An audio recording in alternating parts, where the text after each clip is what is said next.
Aquaman the least favorite comic book character, I believe, at all time, wasn't he? At one time? I don't think he was ever the least favorite, but in mainstream circles, if you want an easy joke that most people will get thanks to Super Friends, you make fun of Aquaman. I knew Iron Man sucked as a character, and everybody made fun of him, and he wasn't any good when I was growing up. But I knew if one day they were going to make a badass Iron Man movie, you cannot make a badass Aquaman movie. You totally can. You totally can. No. Does he have to be underwater? Yeah. Then you can't make a good Aquaman movie. Well, just fair warning, you'll need to do a little smoothing with Rob and Mac, because I think Rob was pretty mad when he listened about the Mac. I mean, we're not mad. That's wrong. That's not right. He was really rubbed the wrong way by Mac in that episode.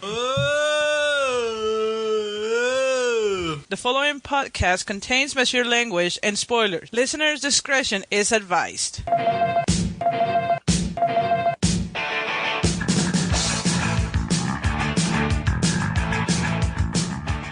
Do an underwater movie, and it's great. Screech! There is no way anybody's gonna fucking go see a fucking Aquaman movie. Period. You just think it's as simple as you put people Aquaman's are gonna name on see there. a bunch of fucking fish on the screen, and they're not gonna go see it. Even with Jason Momoa? That's a big, impressive-looking dude. No way, dude.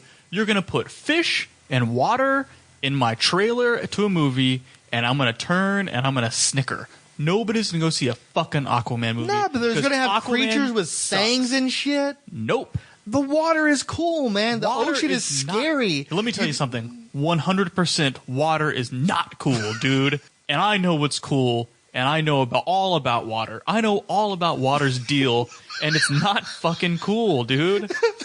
It's essential to life, man. At least 75% of my body is made up of water. It's the 75 worst part of me, man.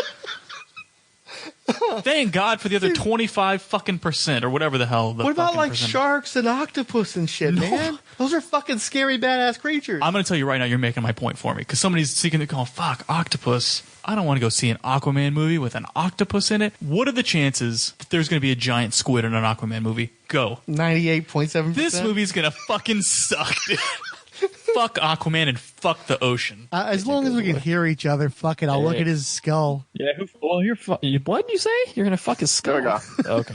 Oh, hey, everybody. Welcome to the Rolled Spine Podcast DC Special. I'm Illegal Machine. With me is... Tentatively Diabolu Frank. Diabolu Frank is here, and... Senor Mr. Fixit. And today we're going to talk about Aquaman. Hopefully. Aquaman. Hope to God we can actually do this. It's only been 2 fucking hours now. Yeah. This is going to be... We've been trying to get connected longer than... Yeah. So... Oh, man. Hey, I just want to talk about... Wait a minute. I just want to put this out there. When we talk about this movie, I'm going to talk about it, point A, as a film, and B, not as a Aquaman fan, because I really don't know that much about Aquaman, minus the Peter David stuff I've read and the Jeff Johns stuff I've read. Well, I mean, that's a and lot the of Super Friends cartoon. Not really. Well, that's a lot of stuff. Yeah, that's a lot of stuff. I didn't know the characters in the movie. Characters in the movie? I don't know who William Dafoe's character. Wait. William Dafoe. I think Frank, you still there? Did you go away? I am not saying that it's the fantastic movie. I'm just saying that I thought it was good and entertaining because, one, it was a little bit of away from the formulaic universe, galaxy, fight.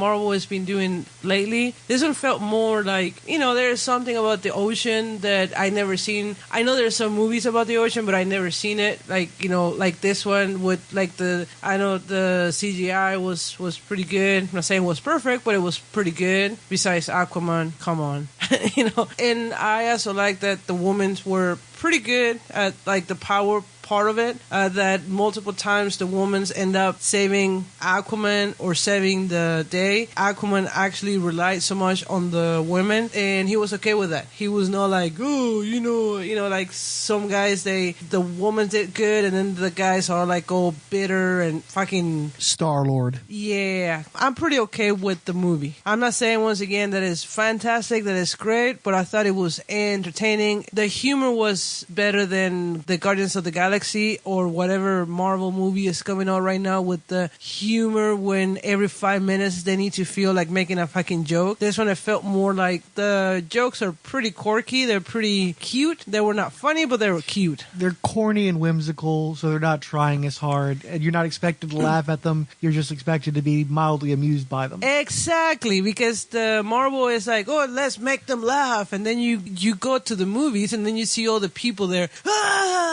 just laugh out because it's their expectation to laugh. And I'm pretty tired of that. I like the one where Pinocchio and the whale, that was pretty cute. I didn't feel like the need of laughing out loud or the public and because that's what I'm getting tired of going to the Marvel movies. The whole public laughing and being like, oh, it's hilarious. This movie is fucking hilarious. When it's really not. It's really formulaic kind of comedy and it's just trying to put into one set of people. Still want Paquita in there too because she's going to be the more positive voice. And so I can just talk to her directly if I have to get any points of mine out there. Whoa. Am I negative here? Am I fucking negative? Yeah, I haven't said anything negative. What are you ever negative? Am I being fucking labeled here? What the fuck? Hey, Aquaman, huh? You in the fucking water, eh? You're gonna sleep with the fucking fishes, eh? Hey, Davy Jones locker. Oh, okay. Her lockbox. How the hell does this ice clay? I don't understand. I don't know, dude. Hey, fucking Aqua Dice Clay. Hey, I'm Aqua Dice Clay. Hey, I'm gonna zoom in on my face and play. Hey. Oh shit, you made me snort. Hey, I'm a blunt object. Hey. Hey. Fuck it. And then Hey, they put a little dash in my eyebrow. Ooh, I'm ethnic. Hey, now I'm more ethnic. Whoa. Mission come aboard. Hey. All right. Well, that was Italian. That was like, anyway, sound like Luigi. Okay, so hey, let's talk about we're going to talk about his argument against Aquaman literally is as juvenile and as empty as it sounds, but hilarious. Well, no. It's a juvenile and empty. Sure. Okay, I've been called worse things. That barely even hurts. Okay, so it's damn near a compliment. Well, and I have to point out too that on the Fire and Water podcast, actually the Who's Who podcast, Rob Kelly wished a whale to be dropped upon you for your comments. And I totally get that. And look, I understand we have a lot of DC fan listeners. I will say I was as equally, not equally, I threw a lot of shade, as the kids say, at Ant-Man 2. All right, Ant-Man's an Avenger. Nowhere near as much or as amusingly, though. I'm an equal opportunity basher. Let's just run through a few things. And I don't want to turn this back, and I don't want to rehash my argument. Okay, if you want to hear it, go listen to the episode. And if you just listen to the Aquaman titled podcast, you're missing out because Mr. Fixit and I discussed Aquaman in a later episode. We revisited the topic and went a little bit more into detail as far as the continuity and getting the comics and runs that we'd read and such. You can make the most badass trailer ever, and it's still going to end with the word Aquaman on it. That's a real difficult hurdle to get over, because I think that the name Aquaman is hurt. He's the joke on Super Friends. I think that that's what people know. In mainstream, outside of comic books, Aquaman's a joke. He's a joke. I don't ran a full season of Entourage on making fun of Aquaman and mocking the improbability of a blockbuster James Cameron directed Aquaman movie. That leads me to my second point. Water movies is bad. Outside of Abyss, you're going to be hard pressed to find a successful Aqua movie. I'm sorry. I have to interrupt you. The Abyss was a economic failure. It did not do well. And it found an audience on video. It's a cult favorite, but was a gigantic bomb. Those are two huge strikes against that film. Well, and then you've got Waterworld, which didn't flop as badly as people think because it did well internationally, but in the United States was a big flop. It didn't do well enough for them to ever try to do a sequel or anything. It's not like China was coming into the market and helping to bring out a sequel. The most recent water movie that was a success, can you name it? The Pirates of the Caribbean movies. Wrong. Sharknado.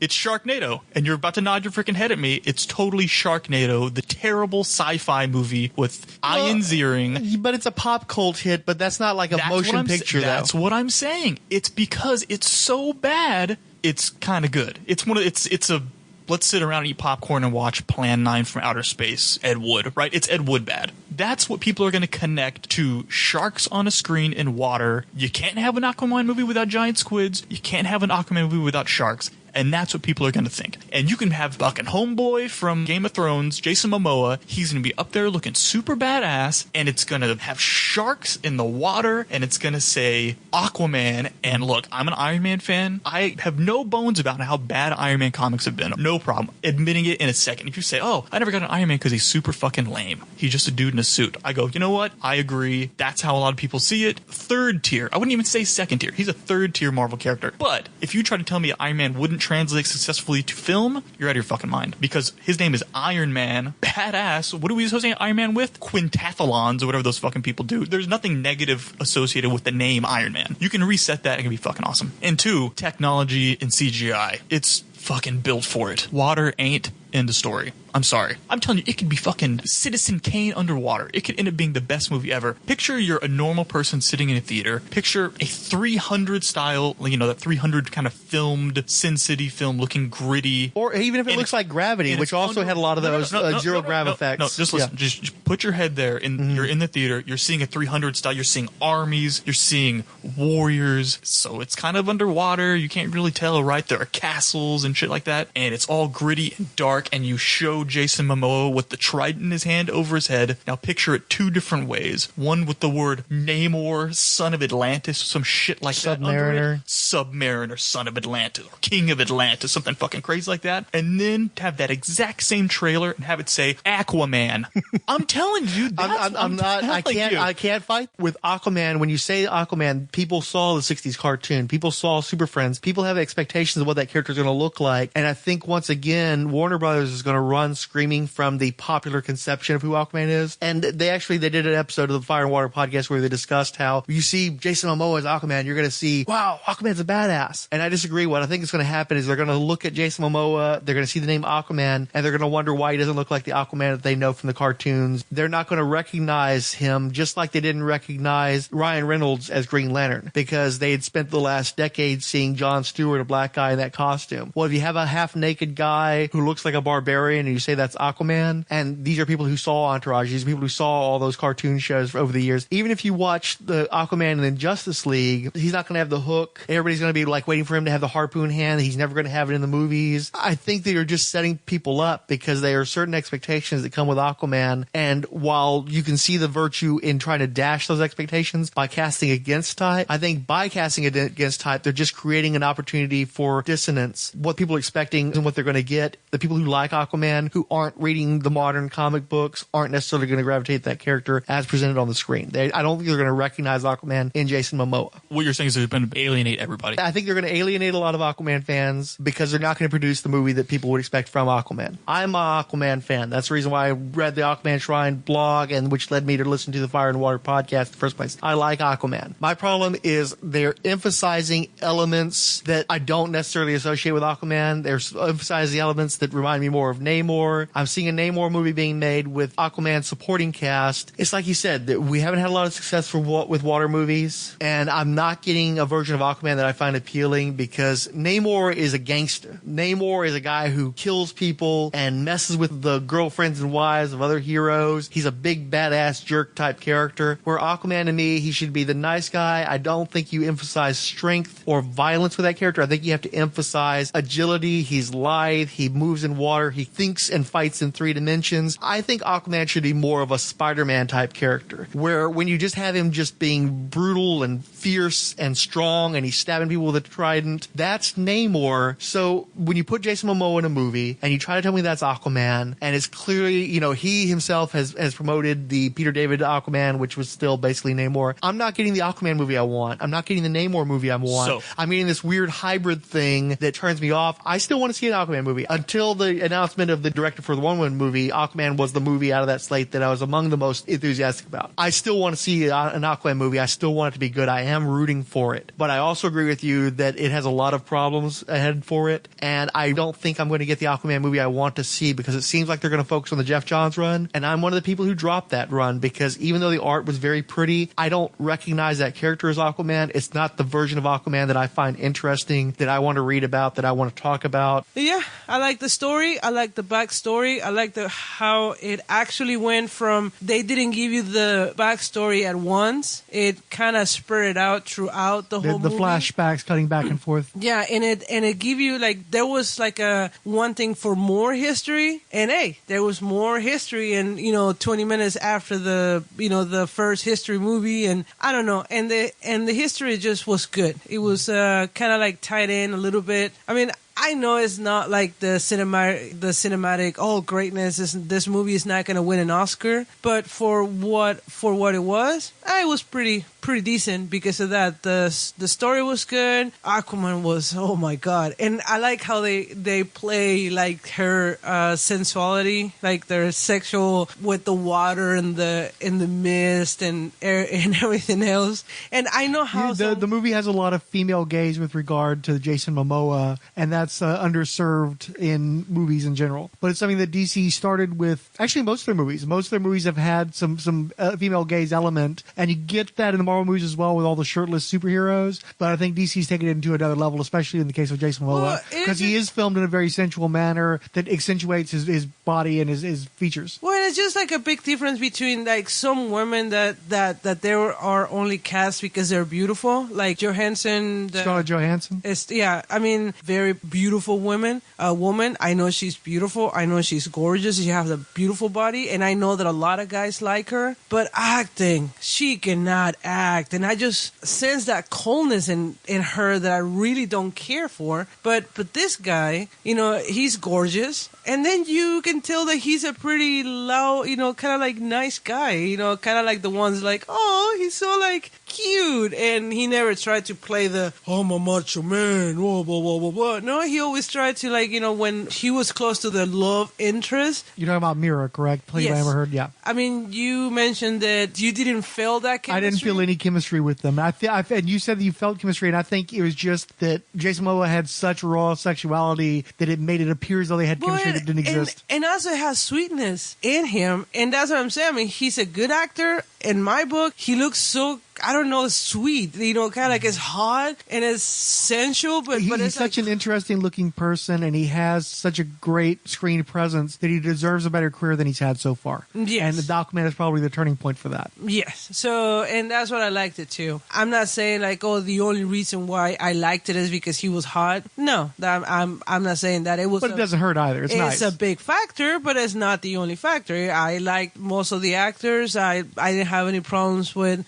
the story. I liked the fact you liked how Atlanta kicked ass. You liked how Mira, like when she turned the water into a bunch of spears, was cool, and that she was always active and doing stuff. Even like they were constantly having two fights, and Mira was more than holding her own in her own fights, and usually fighting multiple people. Where Aquaman was usually just dealing with one person. Yeah, just one person. So I mean, I like the woman aspect of it. Like we actually kicked ass. How did you feel about the bookend story, the origin story, and the relationship between Atlanta and Thomas Curry, the parents? It was okay. I mean, that was a little bit like too mushy, but it was okay. I think that was kind of like the back of a story, like kind of like back in the burner. I knew that was going to happen. I knew the mom was alive. I knew that, at one point at the end of the movie, she was going to show up in that deck. So it's refreshing that both the parents are still alive in the movie for once, especially at DC. Yeah, no kidding. It wasn't like a fantastic movie. Oh my God, it's like this movie's going to win the Oscars and the Golden Globes and whatever. It was entertaining because it's not a fucking universe movie. Fight, universe, ha, trying to make jokes every 5 minutes. Ugh. Yeah, and you told me you really liked the fight scenes because they kept you engaged, and instead of it being overlong, it felt like the movie was propulsive and didn't get bogged down in any one sequence. Yeah, because, I mean, there is a very easy or kind of used to the fights in the universe or fights in the earth, destroying New York City or London, or just, universe fights. We always just get pretty repetitive now with Marvel, but this one actually was pretty cool because it was in the ocean, it was in the water, and I think they did a very good job, like when they did in Attack, like the waves of the water, like how the water moved, their movement too. So it was something new. And you got a ton of stuff to look at every time. There's all the fish and all the different the perspective is shifting pretty rude Exactly, because so- you're in a different different physics, Yes, different environment than you typically Exactly. see. So, like, pretty much 99.9% of the times, every time I'm in the movie that there's, like, the action scenes, like, Infinity War, where fucking 5 minutes is another action scene. But this one,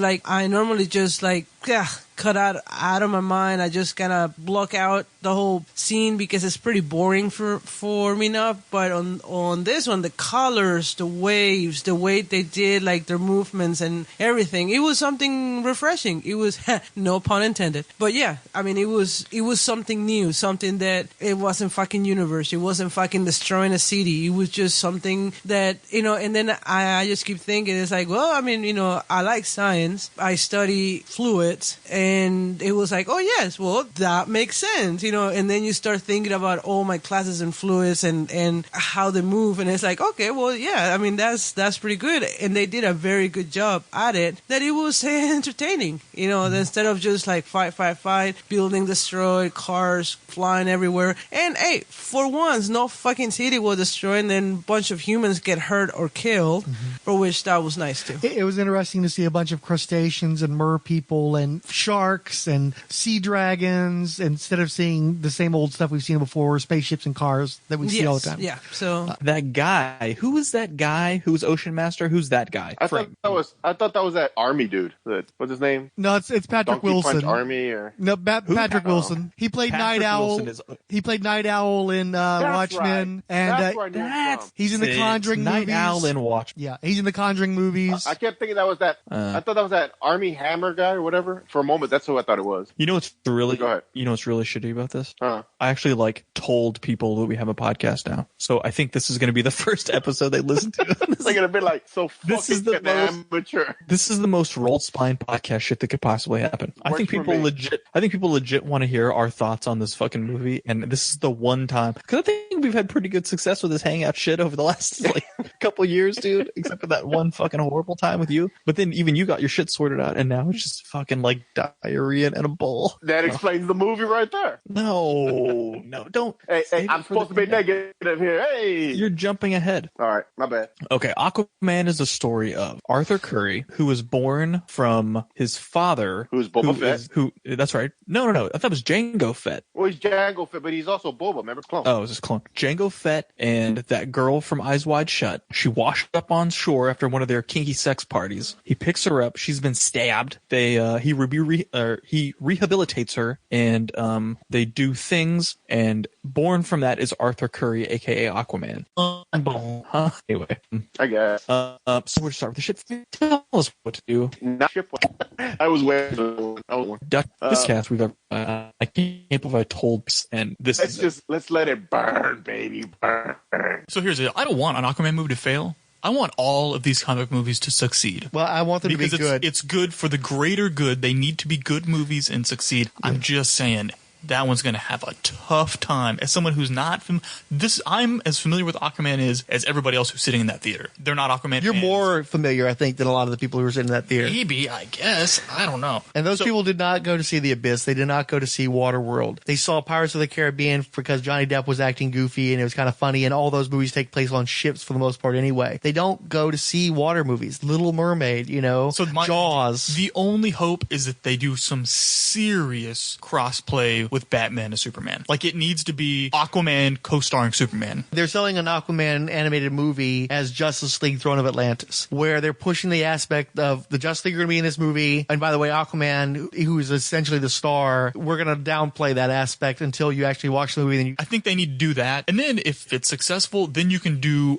then that would lend credibility to a second movie that can be more Aquaman centric. Yeah. I just think I'm telling you, as somebody who doesn't know a lot about the character, who can view it more as an outside the comic book, I'm telling you.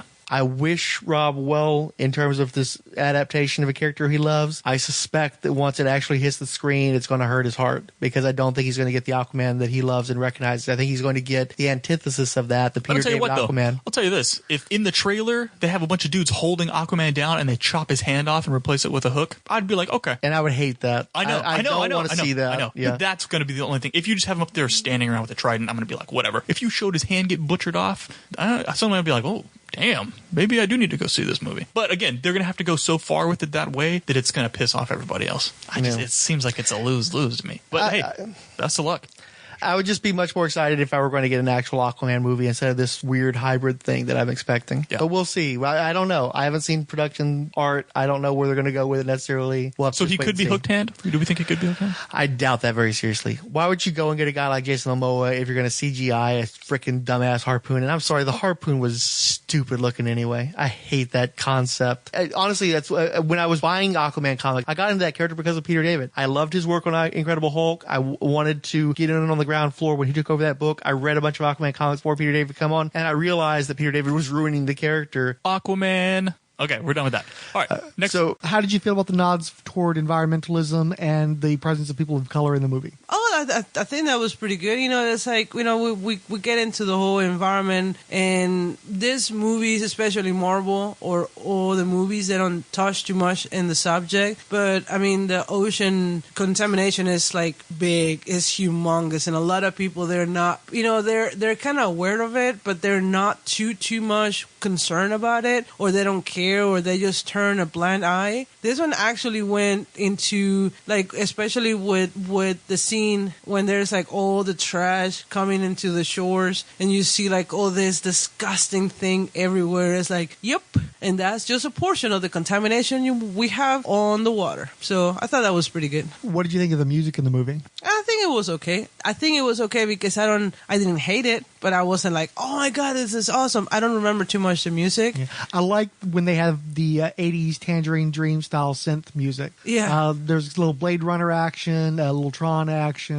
I like that just because I think that that's a sound that makes sense in an ocean movie, and I just enjoy that type of music anyway. They played with that some in Ragnarok, and I do think Ragnarok was an influence as well, but this had a different tone to it, and I appreciated that. But I hated most of the source music, particularly the Pitbull song. It was pretty corny, like pretty kind of like, oh really, you go with that song? Well, did you like the Roy Orbison song during the Sicily sequence? I don't remember. The romantic song? I don't remember. I mean, she's a mystery girl. I that's one of the things that I can remember scenes. I can remember dialogues. But that's music is one of the least things that I remember on a movie. I was gonna go watch it with my nieces to gonna have a more fresh discussion, but we went to see it like a couple weeks ago, like a week ago. Yeah. So now I don't care about the music. I still kind of want to see it in 3D just to see how many if those fishies are flying past me or not. Oh yeah, that would be cool, especially with the water effects. How did you like the final battle, and how do you think it compares with the superhero movies? Oh, I like it way better because for once I didn't just like blocked out the whole battle, because at that point I'm totally bored. I'm like, I start thinking about something else. I just start going into my grocery list. Don't forget to buy milk. Don't forget to buy butter, bread. But with this one, it's like I say, they have different animals, the water movement, their movement too. So it was very entertaining. How did you like Aquaman in his final costume, the more classical superhero type costume? I think I like it better, more raw, but I understand that that's the more classic suit and everything, but I've never been an Aquaman. Like, I know of the character Aquaman and more since I've been with you, but I don't know too much about him. So to me, as a visual, of course, I always prefer the more raw because it's more, but the other one, I guess it's okay. Did you like the shinier, brighter colored suit more than the suit he had in Justice League? Or did it not make much of a difference to you one way or the other? It didn't make that much difference, yeah. See, for me, seeing him in the classic Aquaman suit, and especially seeing him ride the giant seahorse / sea dragon, that's the main thing I wanted to see in an Aquaman movie. I wanted that visual. And even though the hair and the beard kind of got in the way a little bit, it still gave me joy to see Aquaman and Aquaman movie. I mean, and for me, that was the one moment where he really felt like Aquaman to me, was there in the finale where he's in full regalia and everything. And fighting Orm, and Orm is in his bright purple suit, and Mira's in her bright green suit, and I love that it had the guts to just go full 4-color comic booky with it. And how did you feel about Mira's hair too? The bright artificial red hair? Oh, I liked it. Yeah. I like she was good.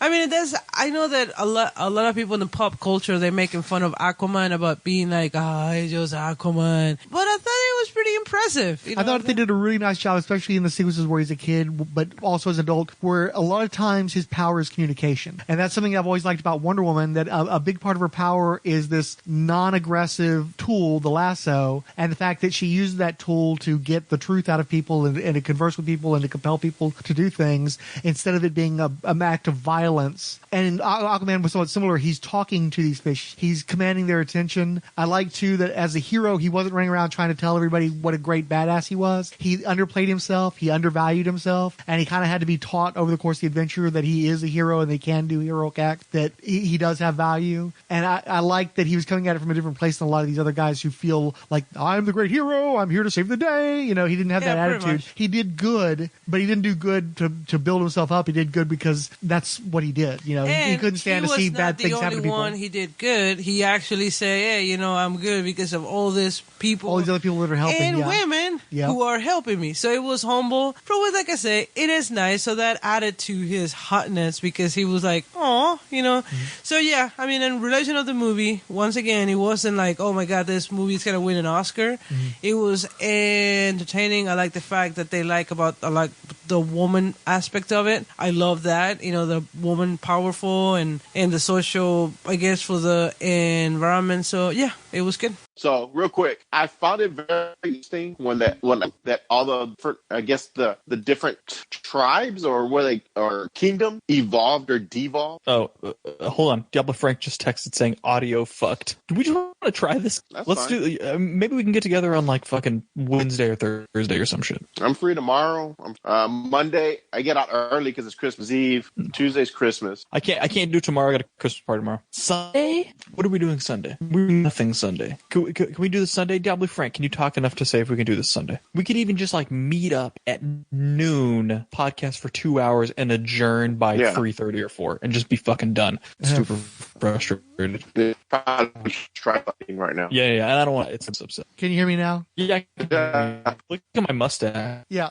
So, I'm just calling you. I'm done with this shit. Firestorm fan wrote, I'm surprised to say that you actually made a reasonable argument against an Aquaman movie. I don't necessarily agree with you, but you were at least sensible. Someone put Throne of Atlantis in Mac's hands. Isn't he the guy who ranted against Aquaman? So, I don't think I made any different points on Aquaman in that podcast. Than you made points as opposed to fuck the water, fuck all things aquatic, fuck the fishies, fuck the crabs, fuck the seals. That is, those are points. I still made those same points. I think when your action movie lacks for seals, you're probably already ahead of the game. Just no seals, no whales. What are the chances there are going to be seals in an Aquaman movie? There's a really good chance. There's a really fucking good chance there's going to be seals in an Aquaman movie. And continue. Also, the trailer for Aquaman should be just a dramatized version of this page by Alex Ross, which is the Alex Ross painting of Aquaman on top of a whale. Once again, it involves a whale, though. You can look at the image and decide for yourself on the blog. Fuck whales. That would be difficult. You'd have to use like at least the whole arm. Unless, except for the Blackfish documentary, I thought was heart-wrenching. And see, I told you the ocean is fucking scary. If you emphasize the spookiness of the ocean and the constant danger, jungles have nothing on oceans in terms of being dangerous as fuck. And people like jungle movies, not for like 40 years. I was going to say that. I don't like 40 years ago they liked jungle movies. Well, 40 years ago they liked ocean movies too. People just like guns now. If it doesn't have a gun and titties, nobody's got a use for it. Gun titties. Those have gotten more popular in recent years too. Have gotten more Machete, that Ariana Grande video. And finally, roughly, where would you rank this movie amongst the Marvel and DC movies? Like, what is its company? You don't have to like go through a whole list, but which movies are what did you say it's closest to in terms of the ones you like, the ones you don't like? Which ones do you think it's of a comparable quality to? Well, I mean, talking about 20 movies from Marvel, you know, it's kind of like I already lost count where my ranking is. I'm not saying that I like it. I think I like it better than Wonder Woman. Okay. I mean, to me, this movie felt better than Wonder Woman. Well, and the thing is, even though the movie's called Aquaman, the movie also has a lot of girl power. And unlike Wonder Woman, you've got a bunch of women doing stuff, where in Wonder Woman, it was all about this one woman doing everything. Yeah, exactly. And it was about,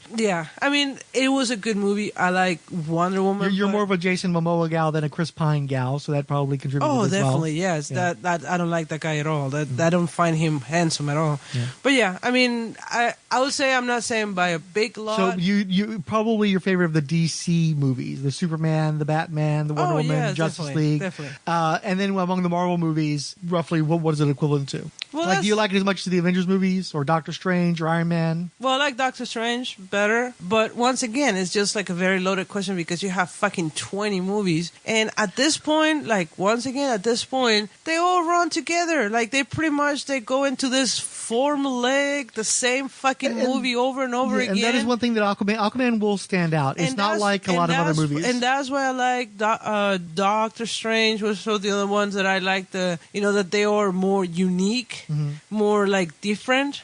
That's what I like them better because right now pretty much they all run the same. I mean, pretty much my nieces are here for holiday and we are watching one after another, and then I'm like, oh yeah, that scene show up in that movie instead of this other movie, but that other movie. So they're fucking, there's like all run together. I mean, they're pretty much the same fucking thing. So this one, it felt fresh. Yeah. No pun intended. I guess the best comparison would be Thor. Do you like any of the Thor movies better than you like Aquaman? I would say I rank it close to Ragnarok. Okay. But I like Thor. Do you like Ragnarok more or Aquaman more? I say pretty equal. Pretty equal. Okay. Yeah, so thank you. Hey, buddy, you that fish boy from the TV? It's Fish Man. My son, you could unite our worlds one day.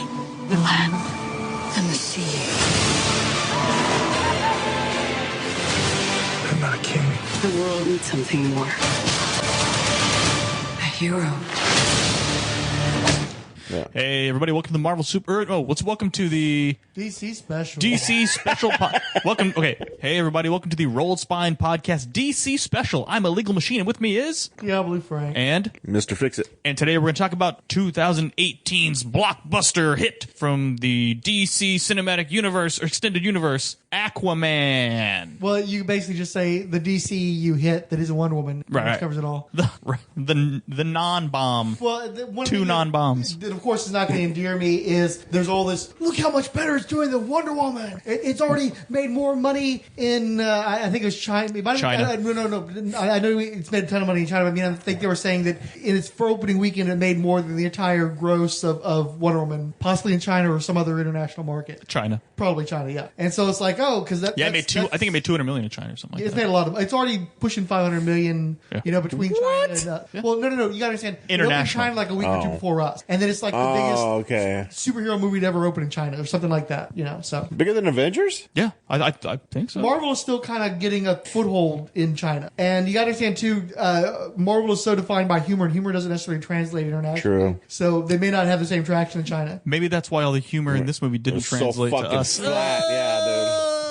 That explains so much. Chinese humor, and it's not. This was a more simple kind of humor feature to this movie. Yeah, okay, we'll talk about that. Yeah, like something out of the fucking 1920s. It felt like we'll talk. Like ancient, like bullshit cornball humor that we don't. No, not even. We'll talk. The United States of America. These were fart jokes. We'll talk about it. Yeah, okay, we'll talk about it later. So this movie's starring Jason Momoa as a fart joke. I remember the piss joke. Yeah, okay. A fart joke too. Yeah, but okay, we'll talk about it. Okay. We'll talk about it. Just a little earmark that. We'll come back and talk about that. So this is starring Jason Momoa of Khal Drogo. Yeah, Khal Drogo from Game of Thrones. Who directed this movie? James Wan. Yes. Wan? Probably best known for the Conjuring movies or the Fast and Furious one where the guy died. But which one issue was that one? Paul Walker was that? Yeah, when Paul Walker, the last guy. one that Paul Walker appeared in. Also, the one where my interest in that franchise died. So, okay, not related to Paul Walker. All right. Well, we'll talk about that. We'll talk about that later. I hated Juan's entry. Okay. We'll talk about that later. And also it had who else? Amber Heard. There's no Justin Lin. Yeah. Okay. Yeah. Okay. We'll talk about that later. We'll talk about that later. Amber Heard is Mira. Jango Fett plays Arthur's dad. What's her name? Tom Cruise's ex-wife. Tom Cruise's ex-wife. Nicole Kidman. Aquaman. And who else are we? Who play? Dolph Lundgren. Yeah. Plays Ivan Drago. Plays King Ivan Drago of the Seas. With pink Khal hair. Drogo as it. And then I like I said, I thought it was an Andy Serkis. I thought Andy Serkis was voicing a CGI automaton. It turned out to actually be William fucking Dafoe and not Gollum. I was like, what the fuck? I didn't know Gollum. This is a shared universe. Was that Gollum? Not Gollum. It was William Dafoe. I just forgot that. I'm glad you reminded. I totally forgot he was in the movie. Yeah, William Dafoe was in it. Really? Yeah, I don't know. Blanked out. I blanked out. I couldn't stop realizing that Willem Dafoe was in the movie, and it was actually like distracting for me. And we forgot a young Grant Morrison. He played Harry Osborn. Nobody's gonna get that he looks like a young Grant Morrison. Dude, I think that's the most weird fucking reference. The guy that plays Ocean Master or whatever. Patrick Wilson doesn't even look like Grant Morrison. I don't even know where he's coming up with this dude. No. It's not even that he says, "Hey, he looks like Grant Morrison," who was who is a comic book writer. Mm-hmm. He's saying he looks like a young comic book writer. Like that is the most obscurely. But you might as well say he looks like a neighbor on your street or something. Like it's nobody's sitting there going, "Oh, you know, I never thought about that famous actor does kind of look like a obscure comic book writer in his younger years." Well, obscure comic book writer? Yes. Well, not only that. Oh, you fuck yourself on that one, dude. Obscured. When you picture Grant Morrison, you picture the white suit, the bald head, yes, like middle age, and so a young Grant Morrison is like. So he looks like a drawing from an issue of Animal Man. What the fuck are you talking about? The most bizarre shit ever, dude. Anyway, okay, so who is that guy? But let's also he was in the Conjuring movies. He played Night Owl in Watchmen. My favorite movie that he did was Little Children. But he's just one of these guys who's appeared in a bunch of stuff that's not like famous, but he stars in a bunch of movies that aren't like that big. Night Owl from the Watchmen. Yeah, Night Owl from the Watchmen. Okay, and that's basically it. Because he even does the Night Owl pose, like in the trailers for Watchmen, where he drops to his knees, is like doing the thing. He does that as Ocean Master too. Is your call? I didn't realize it. Oh, and then who's the guy that plays Black Manta? A Black Manta. A Black Man, duh. Oh, you an asshole. Edit that out. Edit that out. I'm going to report our own podcast for that stupid bullshit. And not because of any sort of racial stuff, because it was just a bad joke. Well, no, it's just like, okay, I'm trying to look at this dude's IMDb, and I don't he's played Black Manta. I mean, he's in stuff that I did not see. He reminds me of it. Like, I tried to watch The Get Down. Did you watch The Get Down on Netflix? No. He reminds me of a young tan Mark Wade. Okay. He was in the Baywatch movie. He was in The Greatest Showman. He apparently is going to turn up in The Handmaid's Tale, but I haven't made that far into the series yet. Handmaid's Tale. Okay. So yeah, his name is Yahya Abdul Mateen II. Got it. Okay, so he's in the movie too. So let me just recap the film real fast. Everyone just relax. We're not going to go scene by scene. This is the movie sets out with Aquaman's mother, Atlanta. There's no T, or there's only one T. Atlanta. Washing up on shore, meets Aquaman's dad. He rehabilitates her because she fled Atlantis because she was forced to do an arranged marriage. Well, and she also had like 2 minutes of being the chick from the mermaid from Splash, Daryl Hannah from Splash, where she's like eating fish. Yeah, and doesn't appear to understand English until all of a sudden she just does, and then they can just skip right past anymore. That was a thing this whole movie that I didn't get. Like, because then what's her name? Amber Heard, Mira has a whole scene like that too later on, where I'm like, these people know of the surface world. They're just the scene where she eats the roses, they act like they're kids running around when they're in the air or something. And I'm just like, this doesn't make any sense. Like, it's not Encino Man, okay? You can see the shore from where you're at, right? And they obviously come ashore. They have armors which allow them because they know the surface world exists. Why are they acting like they're? They make a point of saying that the regular people have to wear armor just like Atlanteans from Marvel. Yeah. But the highborn, all the royals apparently have royal blood that allows them to walk on the land like Ariel. So they don't know. So they don't know what but they're more food. Like they don't. You know what I mean? I don't know. I thought that was really vegetation. What a desert looks like, and that a desert is different from a forest. I was literally expecting them to take Mira into a Quickie Mart and have her wheeze the juice. Like totally. And I did not care for any of that. You're still on the same planet as the rest of us. Okay. And they know of the surface people. They act like, you know what I mean? I don't know. Well, and every time they do that, it's really bad, low humor. You know, it's just. Well, we'll talk about that later. So anyway, he rehabilitates. What is her name? Atlanta. He gets her pregnant. They have Aquaman as a baby. As he's a baby, Atlantis tracks her down, smashes up the house. In my opinion, what I thought was a very, very cool fight scene where it's sort of shot from, I call it the Grand Theft Auto height. So it's like you're not eye level with all the characters. You're sort of looking at this 3/4 angle, like right hovering above ceiling the fight scene. Yeah, kind of like a ceiling, like 3/4 ceiling view, like you're in the corner watching. I thought that was really cool. They fight off all of the Atlanteans, but then she kind of realizes, look, they're not going to stop coming after me. I have to go to save you and your son, as opposed to, I don't know, fucking moving away from the ocean. That would be too difficult. Anyway, she just deserts her family, goes back to Atlantis. Because, I mean, she managed to have a romance, conceive a child, birth a child. The kid's like 1 or 2, right? No, he was maybe 6 to 9 months old. Okay. Point being is she had like 2 years and she's like right there on the water. So like move to Iowa and you're fine. I don't get it, dude. She gave up real easy. Anyway, from that point on, the rest of the story is about a grown-up Arthur Curry, aka Aquaman, is approached by Mira because she knows that Aquaman's full brother, the son that she had when she returned to Atlantis, has it out for the surface world, and basically he's going to bring a reckoning to us surface folks for polluting their shit. So he sets up a false flag that convinces all the 7 kingdoms of Atlantis to unite to go after the surface Except it's not world. actually 7 kingdoms, which is confusing to everybody. 7 seas? Needlessly. Yeah, no, 7 seas, 7 kingdoms, but there's only... And then they keep saying unite 4 kingdoms, but there's actually 5 kingdoms. Yeah, work on the fucking math, guys. Yeah. There's way too much exposition to make that element so confusing. Yeah. So basically, it's Amber Heard, Gollum, and Aquaman against Ocean Master And after Willem he Dafoe's unites. playing Volko, by the way, who's Volko. the vizier of Ocean Master in the movie. In the comics, he's Aquaman's vizier. It's one of the only long-lasting supporting characters in the Aquaman mythos. And so anyway, it turns out that he was going behind Atlantis' back and was training Arthur in the way of the fish all these years at his mother's behest or whatever. So anyway, it's them against Ocean Master and them, and they're trying to save the surface world, et cetera, and that's kind of the movie. He's like teaching them maritime arts or something. Yeah, sort of. Teaching The marine arts, master of the marine arts. teaching him how to swim like for real, the way of the trident and whatnot. All very, very cheeseball and montage he's got stuff. his Danielson move is that he puts his staff in the water and creates a force field. Yeah. So anyway, all the side part of the story is that they need to get Arthur to become the one true king. That way, Ocean Master the guy can't who's be. actually rolling is a putz. Right. So the way to do that is to get a hold of the OG king's trident. So that's their side journey to get the trident in order for him to be the one true king and stop the attack on the surface world. And they're successful. Ta-da! That's the whole movie. 2.5 hours later. 2.5 hours later. Yes. So guys, what do we want? Want to do pros? Want to do pros and cons? How do we want to do this? Well, maybe we ought to. The Roll Spine Podcasting Network has a bit of a history with the Aquaman. Okay. Yeah. I seem to recall Mr. Illegal Machine in particular having what was the term? Fuck water. It was fuck the ocean. Fuck the ocean. So you're going to insert all these clips. I've already pulled them all, so I can just. You'll have to send them to me. I can send them to you. I've already pulled them all, or at least I've pulled the timestamps, but I can download the podcast and cut them up.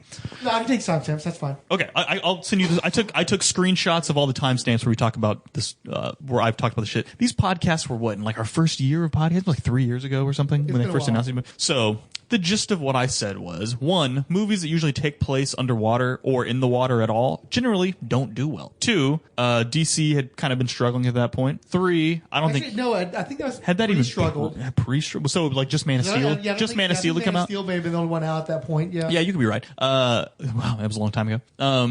I just thought generally people couldn't get over the fact that it was Aquaman going to be in a movie called Aquaman. At one point, we even had a discussion saying, "Man, they can't call it Aquaman. They got to call it Aquaman, King of the Seven Seas, or King. Do something to make it sound cooler." And to their credit, they went full fucking Aquaman. Like there is no subtitle to this. It's called Aquaman, and they have Jason Momoa in his big bad self walking in front of a logo that just says Aquaman. And I think to their credit, it kind of worked. And the reason I think it kind of worked is because, and something that I didn't think about before, is that now he's been in a couple of these movies, or one, right? Yeah. Yeah. He was in the one movie, and in the one movie, you're like, okay, that's Aquaman. So now you've heard the word Aquaman. Hey, I'm Aquaman. Hey, you're Aquaman. We make a little self-deprecating humor about him talking to fish. Ha, ha, ha.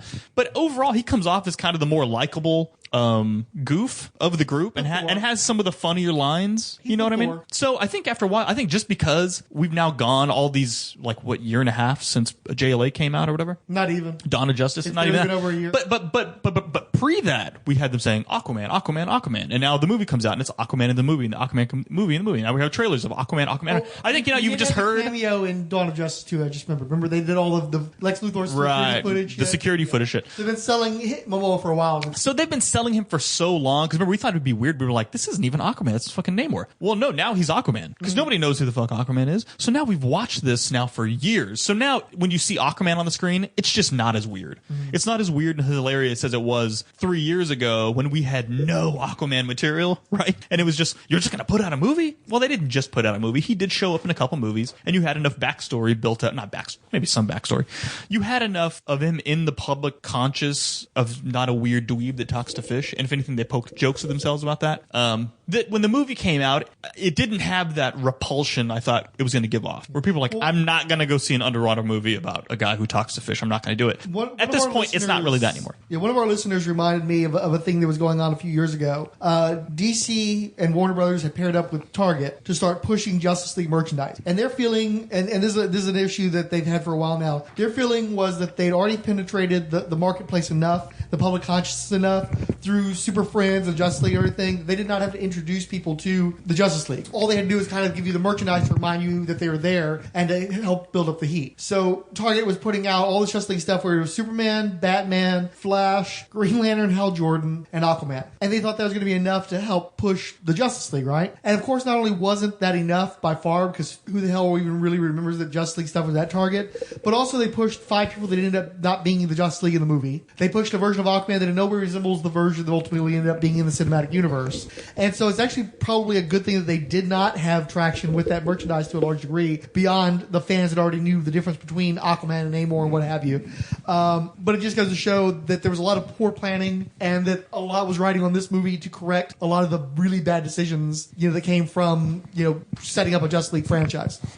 Right. So, I mean, and so as much as, and so here's actually, this might be a good time to ask too now, because we really, I think we've touched on it a little bit in the older podcast, but I think we maybe ought to do a little deeper dive. And we need to start with Joe Fixit over here, who's been very quiet. What was your background with Aquaman before seeing him in these movies? Just the Super Friends. I've read a little bit of Peter David's run and some of Jeff Johns' run. How far did you get into Johns' run? Not that far. Maybe about 4 issues in. Oh, you didn't. Wow, you didn't get far at all in. I figured you'd at least gone through the Jeff Johns run. No, I never got a chance. No. So you, aside from like jokes that Sean Baby made on Crack.com 8 years ago, you probably don't know a lot about Aquaman. You know the Entourage joke. I remember that with James Cameron directing. You want to elaborate on that a bit, since that's actually been kind of a thing recently. I guess there was a show on HBO called Entourage. It was kind of a douchey show about a young up-and-coming actor. Well, no, but it's supposed to be like based off of what Mark Wahlberg's lifestyle. I don't think we need to get into that much detail. Well, anyway, the whole running gag is they're doing movies, so they do one on Pablo Escobar, and then his next big, because that's a huge film, he wants to do Aquaman. He wants to have a superhero franchise, right? He wants to start. Did he want to do Aquaman, or did he was like, oh shit, the only one I can get is Aquaman? That was like a running joke. He's stuck being Aquaman. I think that was kind of it also. Yeah, but I don't even think the Marvel movies were out yet at this point. No way, dude. Entourage this is like early 2000. Yeah, I just remember that was like the running joke Mid-2000. where he does. They're gonna, and it's James Cameron directing Aquaman, which was a big deal. Yeah, because Cameron was super hot at the time, and so it was just like a running joke because it's like, oh, this would never happen. No one will ever make this movie. It's a joke. Yeah. Well, they made a big thing too because in the continuity of the show, it ended up being like the biggest box office success ever, even though everybody assumed that an Aquaman movie was going to fail. Yeah. Which is ironic given that was pretty much Mac's opinion too. So what was your background with Aquaman? I mean, that's really it. I don't have a lot of. Did you ever even watch the Justice League cartoon? No, I don't watch any of that shit. And you're too young for Super Friends, as I recall. I mean, I've seen some Super Friends, but you didn't grow up with that stuff. Though. No, not really. You're more of an X-Men era kid. Sure. I mean, I just from being around the comic books in at the shop. So the stuff I remember the most is when they took off his hand, when Peter David took his hand off, and he was walking around running around with the hook and the beard. Your brother had the action figure, didn't he? Maybe. Total Justice. Yeah, maybe. That's really it. I could take him or leave him. So you guys weren't coming into this movie as Aquaman fan? No. Okay. I wouldn't say I hated Aquaman. I have no reason to hate him. He just doesn't exist. You didn't have high regard for him though, because you didn't think he could translate into. No, film. Obviously it was like a quadruple down. Even I think this went on for like months with a podcast, because then we'd get mail back saying, "Oh, I really think that they do this, this, and this," and then we would have to address it in another podcast, and yeah, it just went on and on and on. So and then Rob Kelly at the Fire and Water Podcast Network, he took a shot at our podcast because we were still sort of new at the time, and he was knee deep, ankle deep in the Aqualad podcast, or whatever the fuck they do over there. And so, of course, he took exception. On the drive out of here, I'm going to make a point of listening to his podcast about the Aquaman movie. So that'll be interesting. Yeah, that would be. I'm very curious, given how much love he has for the Aquaman character, how he's going to feel about the movie. Mm-hmm. So he kind of took a shot at us because I was so dismissive of this. Mostly me. He was so dismissive of if this could ever work. That whatever. Anyway, did it work? work. But I think I think it depends on what your definition of work is. I mean, I didn't think that it would even make. I didn't think it would make money. Obviously, I'm wrong with that. This gets making tons of money. The overseas is driving it. I don't know how to gauge overseas. I don't know how to separate the U.S. box office from the international box office and say. My understanding is after the first weekend, combining China with the U.S. and other international markets, it's already pushing 500 million. Yeah. So that's already. But the vast majority of that's 100 million shy from the entire run of Justice League, worldwide. I think Wonder Woman ultimately tapped out closer to 800 internationally. So it's going to topple that for sure. You just got like no levels, dude. You're like yelling into your mic and you got nothing. It's kind of tripping me out here. Now I'm wondering if I'm tap your mic. I don't mind too much. I kept coughing anyway, so maybe it'd be good. You can't hear me too well. So most probably Aquaman is going to end up being either the number 1 or number 2 movie in the DCEU so far. It'll get up. It's definitely going to surpass Justice League. Definitely Wonder Woman. I think very likely it'll overcome Man of Steel. And so really its only competition is Batman vs Superman: Dawn of Justice. And regardless of if it makes as much money as that, it's going to be more critically and audience proofed. So that people are actually I don't know look about forward critically. to. I don't know. Audience, yes. Critical, I don't know. Look, the last time I checked, Rotten Tomatoes had it at about 67%, which isn't super, but compared to most comic book movies, and especially compared to the other DCEU movies, is definitely a win. Because that's not those aren't Marvel numbers with the critics, but it's way better than your average action movie, for instance. So and definitely better than any of the other DC movies. So for relative to DC standards, it's a win. Okay. And I think the cinema score is like A-, so audiences are really audiences are eating it up, right? And I just didn't think that would happen. Though I do think you could tell in the last few months this movie was going to do well. Like there was nothing but positive buzz on it. Nobody was going to who's going to go see the Aquaman. Like I feel like people the last few months leading into this movie, you had a more optimistic outlook than say with Ant-Man. Ant-Man was the other joke character. In fact, I think those were the two we paired up in our we did a versus. How does this Marvel movie versus this DC movie? We paired up Ant-Man and Aquaman, and I think people were still very skeptical of Ant-Man even like as it was released. Whereas I just feel like people were like, "Oh, I cannot wait to go see the Aquaman movie before it comes out." But it came out during Christmas time. There's no competition. Bullshit. There wasn't competition. Bumblebee came out. The Mary Poppins movie came out. Bumblebee's getting slayed. People are just lambasting it because it's another Michael Bay movie. Came out. The Mary Poppins one is it's a really weird movie to send out because I barely remember Mary Poppins as a kid. Oh,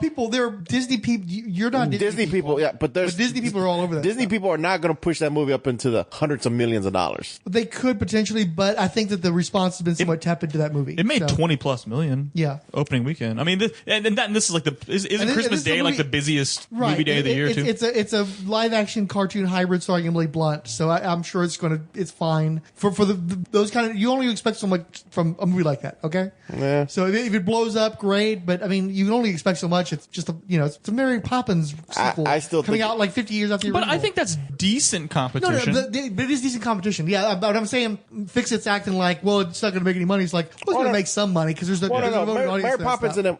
Let's hear about that in 6 months when they're like, well, it didn't hit its target because of all the money they spent on it. It's too easy to say right now. But it'd been very easy for Aquaman, no pun intended, to tank on Christmas time. Oh, no. Who's looking to see the fucking oceanic superhero movie for Christmas? It was a CG vomit on screen. Like, it was beautiful to look at. Okay. People are going to go see this. We'll get to that. But you're talking about in terms of guaranteed making a bunch of money. This movie's way well above what anybody could have reasonably expected. Yeah, absolutely. This dude, it's made $500 million in a week. What the hell are you talking about? Dude? Well, it's been a few weeks in China, but still, it's doing very, very well. No, and nobody would have ever told me it was making this money in China. Yeah, I wouldn't have believed because none of these superhero movies just don't play. But when you start to think about it, and you go, they seem to love this water shit. Dude, the Meg was made for the Chinese market. You got movies like Pacific Rim. That's what I'm saying. Only gets a sequel. That's what you get movies like what was the one that was based off of the video game with orcs and shit? Oh, Warcraft. That movie only makes movie because of the Chinese market. Yeah, like these movies are tailored that for that now. But again, and that kind of gets back to Mac's point, though, is that so far the superhero stuff hasn't really penetrated the Japanese market, but fantasy does. And this is very much a fantasy movie with superhero elements in it. And I think that very much worked to its benefit. Yeah, I think, and honestly, like we were saying, all these weird water-themed movies that I never really see play here in the U.S. play really huge in China. And I just didn't even consider that they're going to get off on all this underwater sea creature, giant sea creatures, Leviathan. But let's be honest, when we started this podcast, China still wasn't that big of a thing. We've been doing this for about 4 years now, and it's only been the last couple of 3 years where we've really been talking about it. Was still a novelty where it's like, oh yeah, but look, that specific Rim movie is doing so well in China, we might actually go ahead and do a sequel. Oh, this Warcraft, we didn't do anything here, but it seems to be doing very well in China. So it's gone beyond a novelty to now you're seeing more and more movies crafted with the Chinese market in mind and to their benefit, because it seems like the ones that are crafted with China in mind play everywhere. So it's not like again with something like the Red Dawn remake where they had to make it where they weren't Chinese anymore. Stuff like that where they kind of reverse engineered it on the back end to make it appeal okay to China. That stuff didn't work out so good. But these movies where they're making it specifically with China in mind and international audiences seem to be playing. Yeah, and so these are just things I hadn't considered. So I didn't really think about it. And at the time it wasn't even a thing. But now that now we're looking hindsight, it makes perfect sense. So yes, I'm eating some crow here. That this movie it's going to make a shit ton of money. They're definitely making a sequel. Jason Momoa is going to continue to be Aquaman. Absolutely. Yeah. On the other hand, though, I think that we did mention 3 years ago or whatever that it may end up being a successful movie, but it's because it's not going to be a traditional Aquaman movie. And I think Jason Momoa being the big goofball surfer dude, barbarian. Oh, he's like Point Break Aquaman now. Yeah, and I don't think that's not really Aquaman, is it? I mean, that's not Aquaman, is it? There are elements of Aquaman in that, but definitely he is a different interpretation. But see, I'm going to crow a little bit. What I was saying back when we were doing those original podcasts was the ocean was this vast underexplored area in cinema that there's so many cool things in the ocean to play with that you should lean in the fantasy elements, that you should have Aquaman riding around on seahorses and fucking crab people and all this other kind of stuff, and they did that and it worked. So you're welcome. Exactly. A lot of what I'd envisioned for this Aquaman movie that I thought could make it work and make it work for different audiences is what they did, and it did work. There's a lot of other stuff that I wish had been in the movie, and me personally, I kind of wanted more of a dark fantasy where this was a much broader, brighter kind of thing. But yeah, I thought that a lot of that stuff would work, and it did, and it's cool. When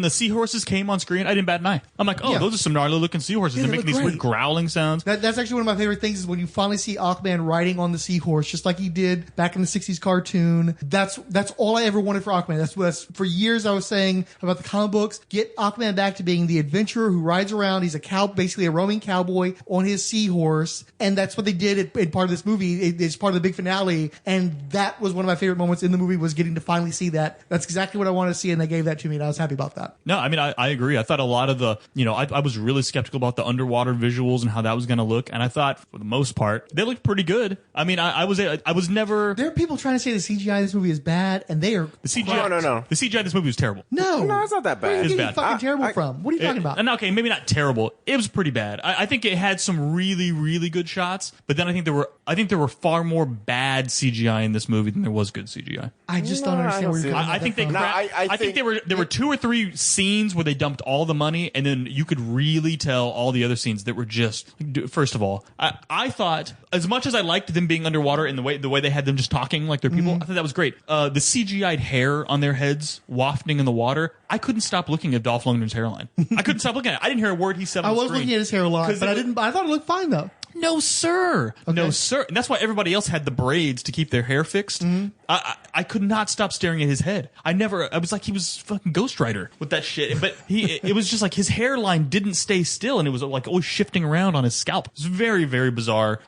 They should have just never, ever, ever done that. I thought, he'd looked good with the helmet staying on most of the time. So the only problem I had with the CG is it didn't feel original. Like I was watching, it was like, oh well, that's kind of like Tron, and that's kind of like Abyss, and I felt like I've seen these. I've seen these cities elsewhere. I would say the movie that I was remembered of the most watching this was Valerian. Yeah, that's another good one. Yeah. And not only because it has a lot of those big sci-fi scapes, but also they may remember Valerian had some aqua sequences, and they had some fish people in there. Yeah. But especially the sequence in Italy where Merc is chasing after Mira, and he's running around in his armor and he's smashing through the walls trying to catch up with her. That is literally straight out of Valerian, where the lead characters do the exact same thing. I wish to the point where it looked like it was a reskinned video game. It's like I think I might have been literally watching the same animation, and they just changed the colors out. One of my biggest complaints about this movie was there was too many. Oh, I know that moment. Like, I like that. Like, I was watching when they had the kaiju come in. I'm like, oh, look, it's Pacific Rising, and the water drop. It's Fifth Element, and the water drop on the. It just we can't get the machine to work. It needs to be wet, and she takes the water out of his skin, and they do the close up of the top of the idol as she drops the water on it, and then it starts working. I'm like, and even like the little energy starts filling through the ornamental lines on it, and I'm like, that's the fucking Fifth Element.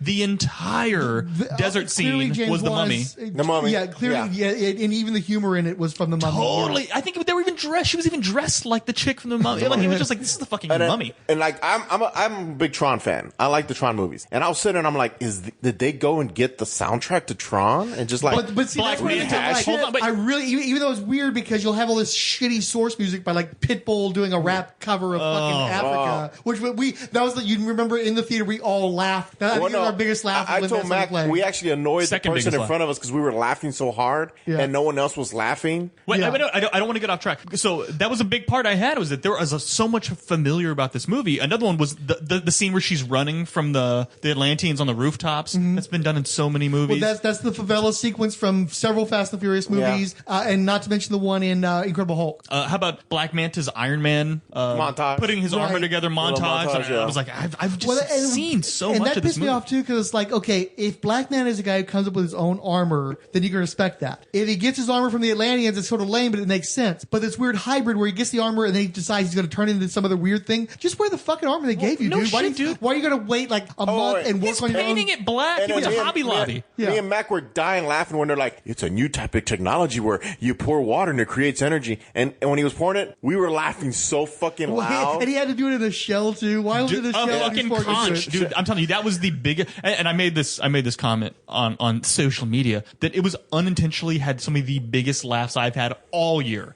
I have just not really seen a lot of funny movies this year. The Bless the Rains Down in Africa Toto hit by Pitbull. Ocean was called, by the way. I was dying because it was the most bizarrely inserted, so on the nose and yet completely incorrect. As they're walking on the shore, and it's like dale 1, 2, 3, 4. And I was just like, culo. I was like, oh my god, they did not put it here. I didn't know it was going to actually be in the movie. Right. I knew it was on the soundtrack. They do that all the time where they'll put a cover or something. It's not actually in the movie. It was actually in the fucking movie. And then the other one was where they're like, we've increased this weaponry. It turns water into pure energy. And this fucking Atlantean soldier in an armor runs up to this gun with a conch, and he's like shaking as he pours conch water into the gun. And then dude turns, he's like shoot a tree with it or something. And I was like, I couldn't breathe because the dude, it wasn't even like he didn't shoot a tree. He shot like the plateau off of a mountain. Yeah. Dude,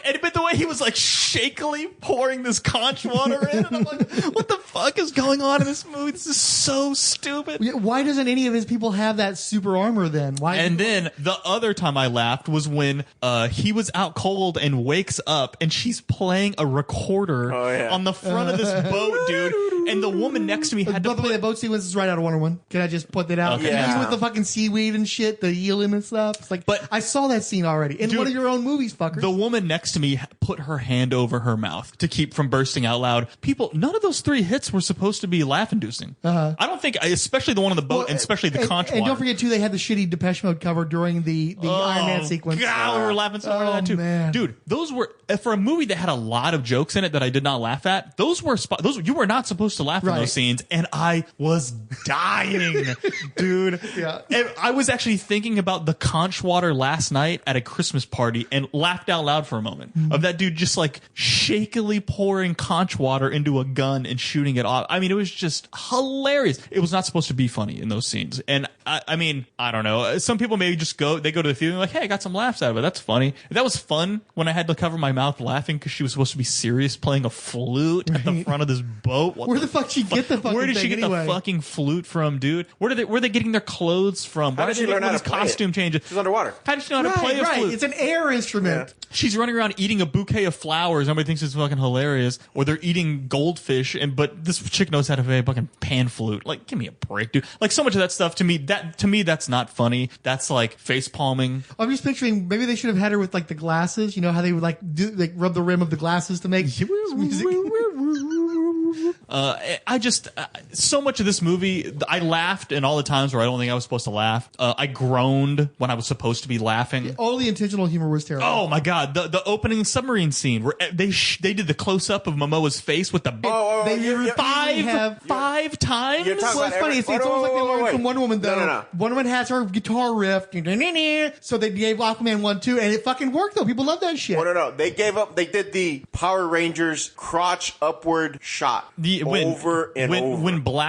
When Black Manta is introduced in the black suit and he drops down and he does this sort of like stretching wiggle thing, but and the camera is set like at his ankles panning up. I'm like, dude, that is exactly out of Power Rangers. That's how every villain in the Power Rangers is introduced. They do this roar like kind of thing, and honestly, his suit looked very Power Ranger-y. Yeah. Like it was not the Black Ranger. It was not an impressive suit, I didn't think. But I like this. I like the look. I like the look. We talking about the Mantis? It was just it looked very plastic. It looked like plastic it looked armor. fine. I think it looked from the Super Friends. It looked like he's supposed to look. Exactly. They flying weren't was a new embarrassed. touch. I don't believe he flew in the comics or the cartoons. Yeah, I wish he hadn't had him flying. That turned him into Iron Man. When he started using the jets on his legs to fly, I was like, okay, now we're in Iron Man territory. Well, I just on his cast, so it's completely different. Wait. I was just waiting for there to be a voice inside the helmet. I really thought that was going to happen at one point. Named Tuesday or something. I was just waiting for the voice. And then the other thing I was waiting for was Aquaman to have like a plucky little crab that's always around him or some kind of little plucky friend. I really thought that's where they're going to go.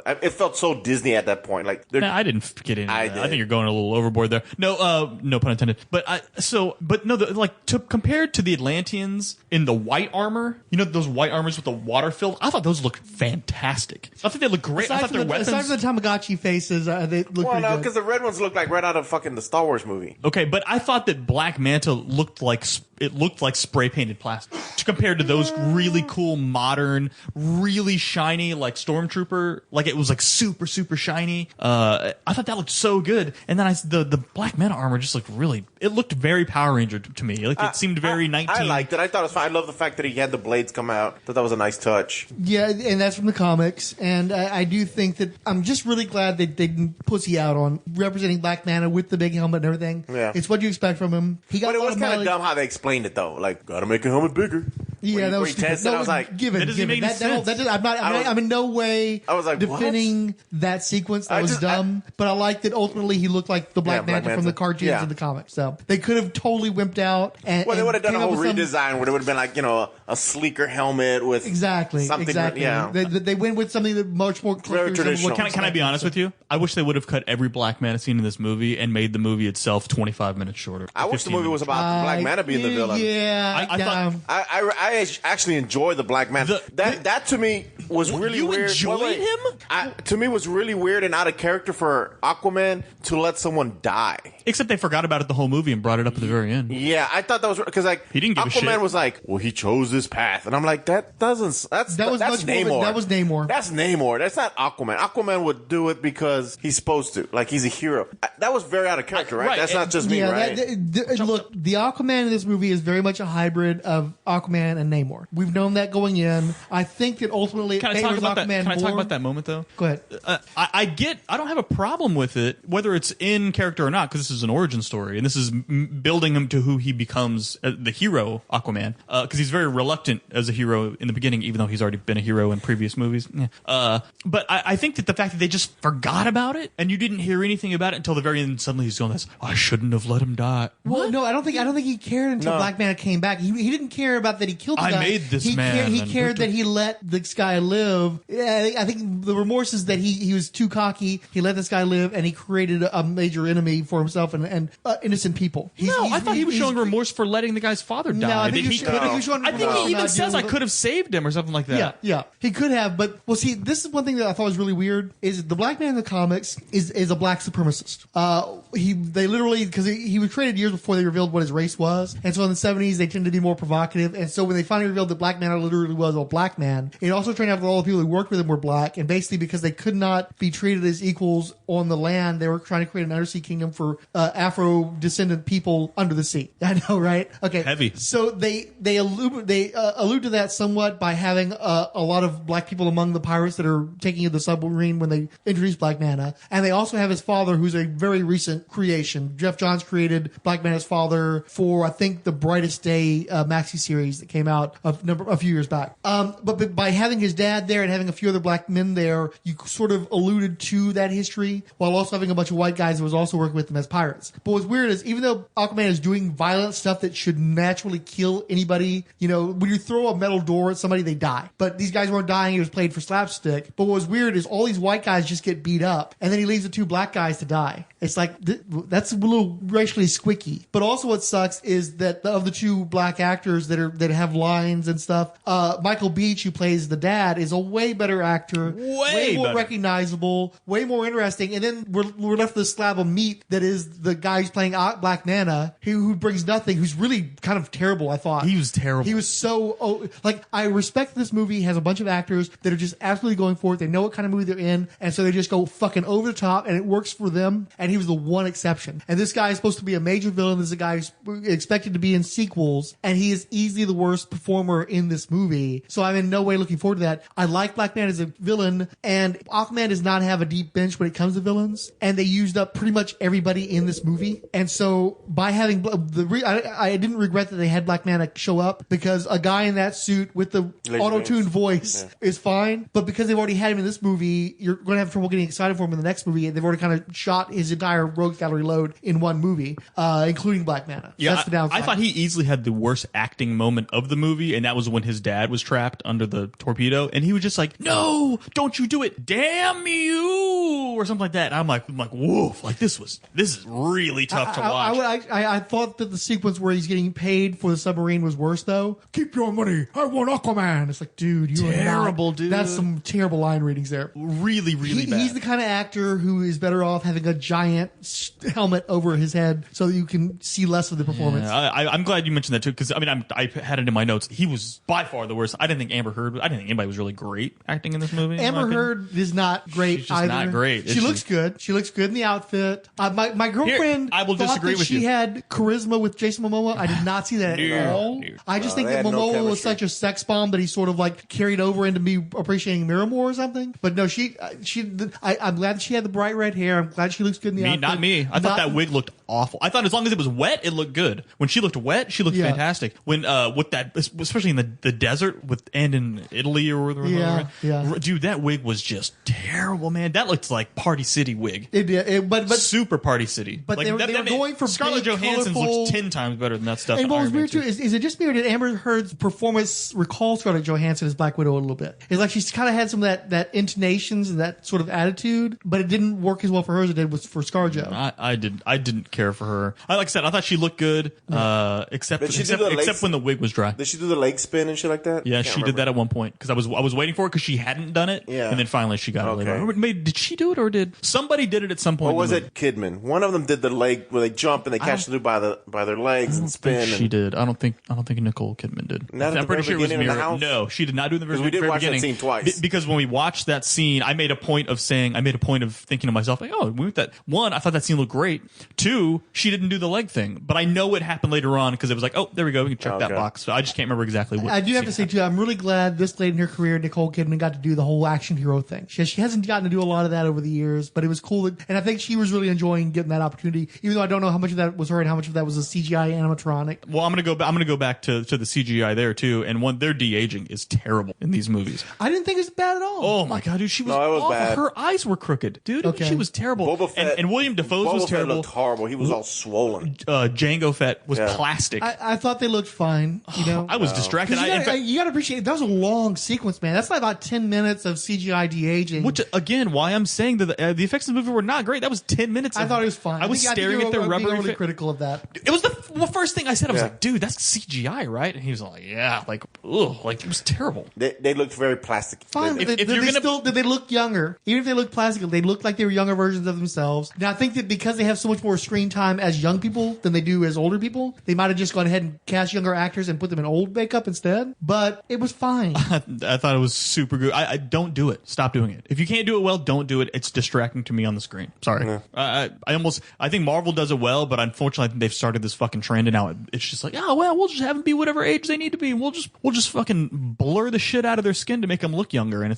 I find it very distracting. I do not like it. Sorry. Let me see what else. But when you're talking about the CGI, I will say that locales was their main problem. There were a lot of instances where you could tell if there was not an actual physical set. No shit. Like constantly. Something else they said during the what's movie. so weird is it's one thing when you're in Atlantis where you have to be in a bizarre location, but when you're on the dock of a lighthouse, why can't you go to a physical location for that? I said this exact same thing. I was like, can they not just go to Maine? Yeah. What is so hard with going to Maine? Why are they on a set? It's Maine. And also with the abilities you have with CGI, I should not be able to tell that your dock is fake, but you could totally tell this is a fake dock. It looked like a fucking like 1960s movie where it was just like a weird projection or a matte painting or something, and you'd have looked better in the 60s. Yeah. You know, that was why is that? I couldn't understand that. That did not make sense to me. And they kept going back to him on the dock and de-aging him or re-aging him or whatever. And every single time I'm like, dude, they're in that same. And I know it's because they wanted to put that sunset or whatever for whatever reason. But I'm like, this looks terrible, dude. It's real.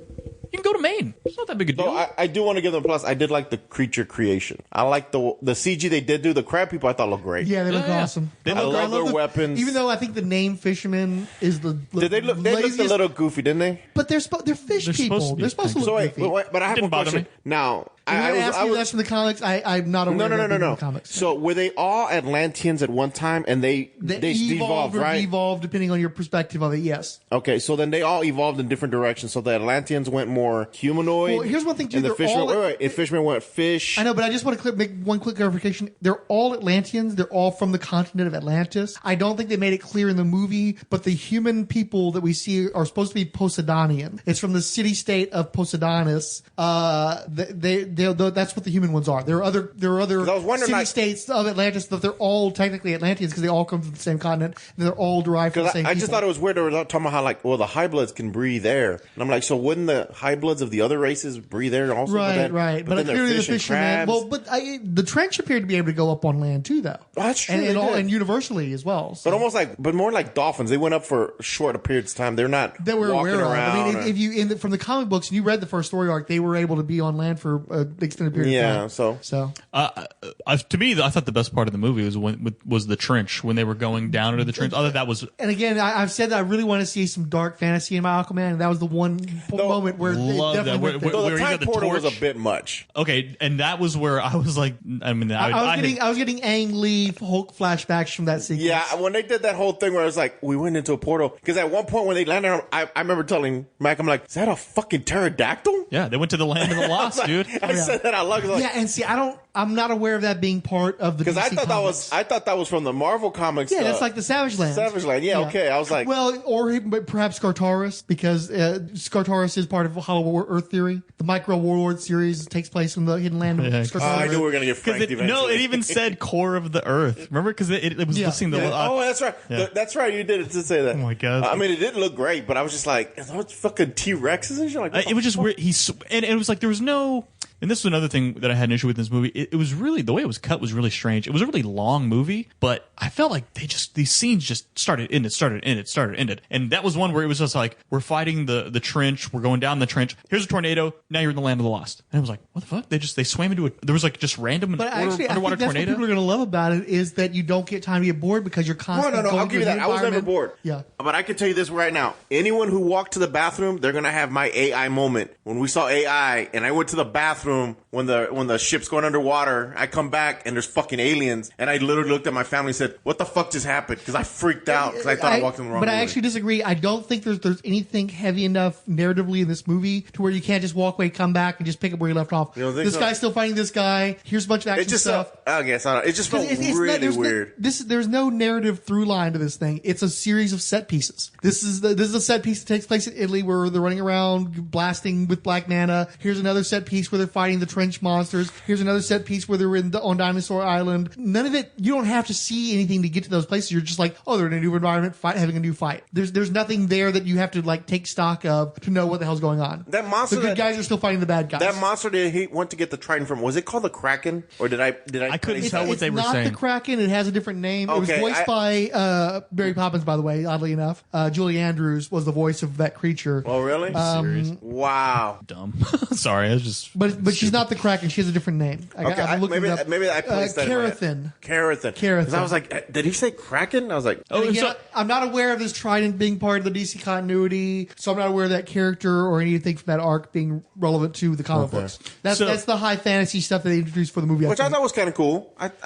It works. You need a MacGuffin. Okay, here's the thing that we're going after that's going to allow us to save the world from the Atlanteans. Okay. So the baddest fucking Trident in the universe. So wait, can you guys explain to me? So why did Mira and what was Gollum? Volko. Why were they so protective of the surface? They just didn't want war in general. They were just anti-war. It's not necessarily that they love the surface world. It's that they didn't want to have a global conflict. Well, no. I have a question for y'all. After all this shit happened, where were the Justice League? Because they did mention that. You gotta forget it. They're all under the water, man. They're all under. But I would have figured someone showed up. They literally said that because he's like, I'm not this, and she's like, you beat Steppenwolf, and I'm like, they mentioned the other movie. I was like, I didn't think they were gonna touch. Yeah, but outside of a wave, nobody would know any of this was. Dude, really you had fucking battleships, military battleships on shore flipped over, it was a crushing tsunami. cities. It was a tsunami. I just thought it was really weird. I really thought there was gonna be like a Flash. But that's like saying in every Spider-Man movie, what was Iron Man at?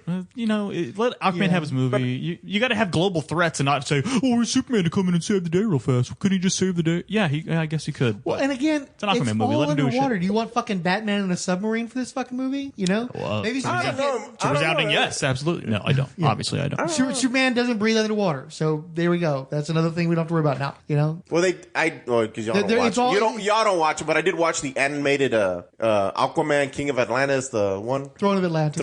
The Justice League get their ass handed to him by the Atlanteans, which was pretty interesting. Spoiler alert. Let me see what else I have. One more. Well, they were too close together for me to believe that there was an influence, but there was a lot of cross similarities between this and Black Panther too. What do you mean? With just the two different kingdoms and the battle over the royal seat and the here's this hidden world where it's got all these cool lights and all this cool sci-fi shit. But it's supposed to take place on the Earth because you're a relative. You get to challenge for the throne. You get to fight in front of the. I mean, you have the big throne fight to see who's going to get his butt. But this one they had the reluctant king. Yeah, and that was another thing that I didn't. They kept telling me like, oh, he's scared deep down. He has all this self doubt, and I'm like, I just don't see any of this until like they had to keep I telling thought he me. hated the Atlanteans because they're the people who killed his mom. He hates all their bullshit politics and want anything to do with that. But he's I'm scared. I can't go down. I can't do that. Can I get some sort of confidence issue? They kept trying to talk.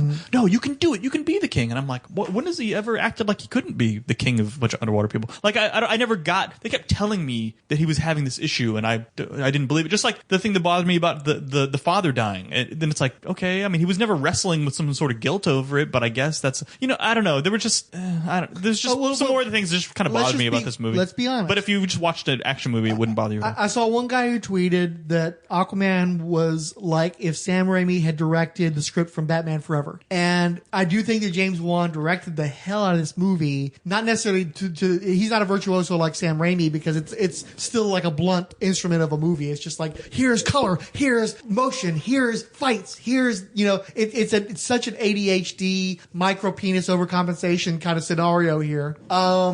But dropped an MP on this movie.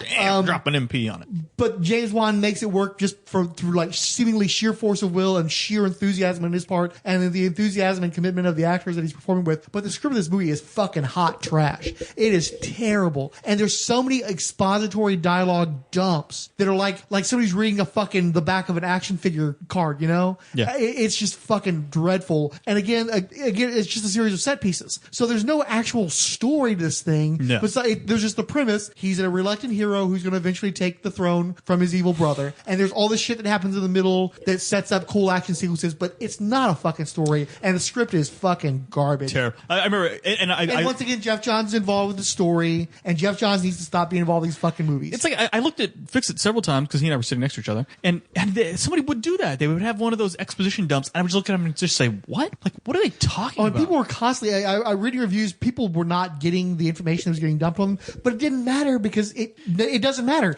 And fight, colors, CGI, fight. There's nothing.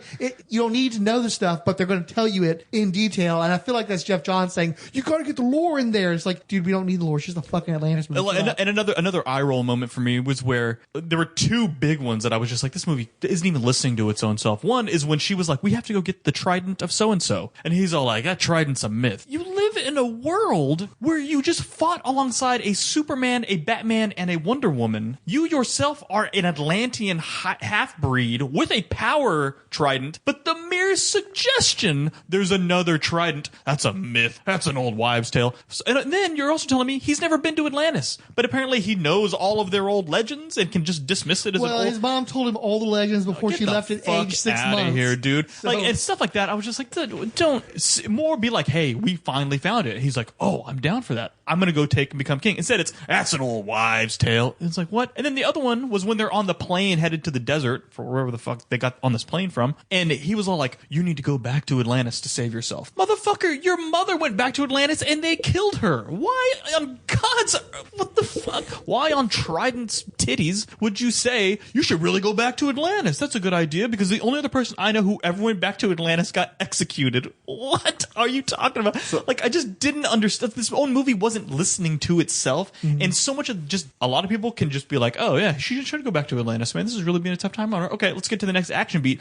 Little shit like that in movies, this kills me because I feel like you're not even listening to the own story you're telling. Your mother went back to save you and they fucking killed her, you thought. I mean, they thought they did too. They sacrificed her. What makes you think they're not going to just sacrifice Mira? What she did was way worse than what your mom did. She straight up, she wrecked the battle they were going on and smuggled you out of the country. Like, I don't know. It's just that violated the rule they put in place. Don't go back to Atlantis. Mm-hmm. They have, what would they say? It couldn't, what was it? Oh, why is Atlantis holding a grudge or they have a long memory? I got a question for Frank. But before you ask me that question, though, I just have to, since you mentioned, why the fuck did they have to meet Volko in Atlantis in the first place? Why do they have to have this sunken ship that's inside Atlantis? Why didn't Volko just leave and meet them or send a Confederate to go meet them? Why do they have to go into the heart of the fucking enemy where they get busted?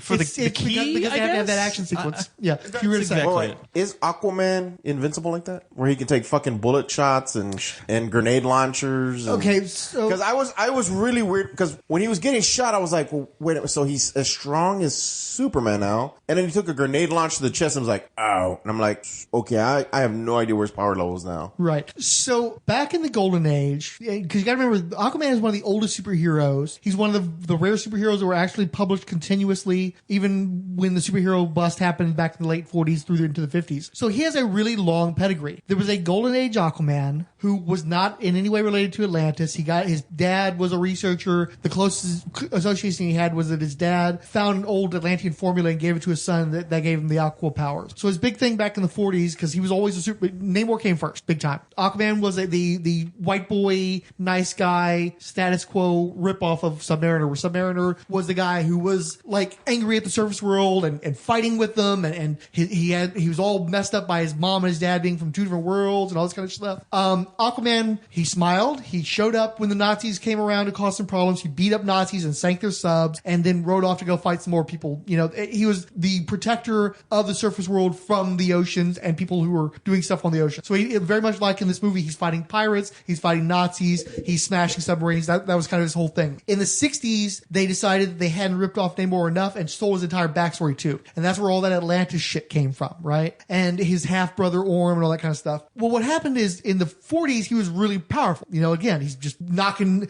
people would fire like torpedoes and they'd fire cannons at him and he'd just knock that stuff aside. So he was clearly very powerful. In the 60s, they really went whole hog into he can't be out of water for more than 60 minutes or he'll die. He just made him much weaker, made him like just barely above human strength, it seemed like, even though he's, obviously that doesn't make sense because you're going to be in the ocean depth, and he had to be in the ocean depth far more often when he's from Atlantis than he ever had to when he was fighting Nazis. But they made him so weak that he was like constantly getting whacked in the back of the head with punks of wood and getting knocked out and shit like that. And so that's the Aquaman that you know from Super Friends that was completely worthless and all he did was talk to fish and ride around on dolphins and shit. Seahorse. No, remember he on the opening of Super Friends, he was riding on the two dolphins. Oh, that's true. Jeff Johns is the guy who went back to the Golden Age and realized Aquaman would have to be way more durable, way more powerful. If he's doing the stuff they say he can do, he should be more powerful like Namor is powerful. And so since the New 52, that's the Aquaman we've been seeing, is the guy who gets shot in the head with a bullet and it just kind of grazes him a little bit and he bleeds a little bit, but it bounces off of him. So they've gone back to the Golden Age power levels and then some and made him more like Namor in that respect. Okay. But because we're so used to this Super Friends bullshit Aquaman, we think that he's a bigger pussy than he is, but he really should be able to do that. It only makes sense if he's going to go into those depths. Almost nothing on the surface world can tolerate those kind of pressures. So he couldn't survive unless he was that powerful. I guess. Okay. Because I was sitting there, I was like, I was thinking a little bit of the Peter David run that I read, and I don't remember him being that damn powerful. He wasn't. Not during the Peter David run. Yeah. I mean, the guy got his hand eaten off by piranhas. Yeah. Which was impossibly stupid. I hated that so much. But yeah, not today. That wouldn't happen today. Okay. Just curious. Yeah. So do we want to just wrap this up and talk about how I think I've hit all my let me see if I've got more points, but I think I'm going to have to put some time in with Paquita, so I don't need to get into that too much. So here's I do want to mention though that I hated Randall Park as Dr. Stephen Shen. That was terrible. Oh yeah. Especially because that character is meaningful to recent Aquaman lore. He was created for the Jeff Johns series. He was supposed to be in Aquaman's life throughout his life, and now they're just sort of attacking him on as this weird conspiracy theorist. And Randall Park is just going way too far over the top with being the nutcase. And given that he just turned up as Jimmy Woo in Ant-Man, he's playing both sides of the fence. Yeah, you can't go back and forth between the universes. Cut that stuff out. Lawrence Fishburne can't quit. He's quit being Perry Olsen. He's going to be Perry White. Lawrence Fishburne does not figure he's going to make any more Superman movies, so he's just defected over to Marvel to play Bill Foster. So Randall Park can't just go both ways. That's not that. I can't have my universes crossover like that. I can't tolerate it. And the character he's playing in Aquaman is so awful that I have no reason to want him. Well, he was kind of like an Alex Jones type character. He was ridiculous and it was annoying. So I mean I don't know if just to wrap up my feelings about this movie, I thought this movie was like a solid C+. I thought I get why people like, okay, this movie is The Mummy. That's what this was. This is a Jerry Bruckheimer. Did Bruckheimer do The Mummy? Who did The Mummy? No, that's he wasn't. He might have been the Brendan Fraser Mummy, right? That's yeah. I mean, Steven Sommers directed the movie. I don't remember who produced it. Okay, so this seems like this is Brendan Fraser's Pirates of the Caribbean, Mummy, where like the humor misses me. The very broad humor that has more international legs, but isn't actually funny to us here in the States. It's funny to people. People were laughing in theater. It's not my. This was not my type of movie. I would not. I don't know. This movie was dumb. It was kind of dumb. I thought this was really dumb. It's The Fish and the Furious. Like I'm not. Fish and the Furious. Yeah, I heard. And I'm not trying to like turn my nose about it, but this movie's done. This is not the kind of movies I like. I guarantee they made a movie that will appeal to a lot of people, and a lot of people really like this movie because they think he's totally rad, and I love these fight scenes. Jason Momoa was such a badass. I get it. That's fine. You like that? It's a crowd pleaser in a different way than a lot of the Marvel movies. Although I see Ragnarok in this thing, and a lot of stuff I did not like about Ragnarok I also see in this movie. So I think it's a different flavor of dumb bro-y kind of action. No, I mean I thought Ragnarok had I like Ragnarok better. Had a legit some legit hilarious scenes. I thought I the definitely humor enjoy the was humor more, but I'm saying I think that there's some commonality between the two that you guys may not recognize because you like one and don't like the other. Maybe. Well, I mean, but I'm just saying. I laughed genuinely at the jokes in Ragnarok. These jokes in this movie missed me. Her eating a bouquet of flowers is not funny. That's not funny to me. I get some people think that's funny. Or when Nicole Kidman eats the goldfish and it's flopping around in her mouth. That's not funny to me. I don't think that's funny. And I'm sorry if you like that kind of humor. I'm not trying to I did shit like talk. the "Don't eat my dog" line. Yeah, okay. No, but even then, those kind of jokes, those are not the kind of jokes I like in movies. You're tuning me out. I don't like That's a don't eat my dog. And then the dog goes humor. and jumps off. This is not my shit. This is not. The bar set really low with those jokes. Yeah. So if you like, it's a different audience. And I'm not trying to sound all sanctimonious and be like, well, you like these kind of movies. But look, like I don't like Transformer movies. Yeah. To me, this is more Transformers. Oh, absolutely. It's very Fast and the Furious. All CG. This is very no Fast story. and the Furious. I don't like the Fast and Furious movies. I think they're. But one of the reasons why people like the Fast and Furious movies is they have minority representation is not present in a lot of other films, and this movie does. You have a fucking. I think they're just big dumb action movies, and I think it's just a dumb action movie. I don't think it's a release. It's a fantasy. It's not real, so you can sit back and it's just a really big dumb action movie. And unless you're trying to say that Momoa himself is sort of he's not a white guy, he's not black, he's not Mexican, he's sort of just like a international hero. That's right. He's more international. So more he's people fighting like a really really white guy. Like kind of like The Rock. Like The Rock has played black people in movies. So much. The Rock is not black. You know. I gotta say too, The Rock and Momoa. There's a lot of like shared qualities and charisma. Well, I love the fact they bring in their Polynesian roots. Like when he's about to battle, he does some of the battle cry. Does anybody have anything against Polynesians? Did you see the red carpet thing where he had a bunch of the people from the cast and his personal friends who did like a traditional dance and stuff? And he's like twirling the trident and shit. I noticed he tried to work in some of the Polynesian battle cries and stuff during, and that's fine. But I wish they'd taken place more in the Caribbean. Absolutely, and that was another point I meant to bring up earlier. It was like, why did this have to take place in Maine? Yeah. I don't even know why it had to take place in Maine. I would have liked the lighthouse imagery. I guess Caribbean. I don't know. Well, then you could have brought in some really cool stuff. Very much a part of Aquaman, but especially in recent years, they made Tom Curry and the lighthouse a big thing. But he didn't have to be here in the States. Scrap it. They got lighthouses all over. They have lighthouses other places. Because isn't like Tamora Morrison like a Kiwi or something anyway? Yes, I believe so. Yeah, so just fuck that shit off to New Zealand or some shit. Yeah, I like it. I didn't understand why they kept going back to Maine. I'm like, and please film it in New Zealand for fuck's sake. Actually film it on location instead of on a freaking green screen. Anyway, so I think all that works. I think he appeals the same way The Rock does to people. But hey, spoiler alert, I don't like rock movies either. Yeah, I don't. It's not my thing. This movie was not my thing, and I really didn't like it.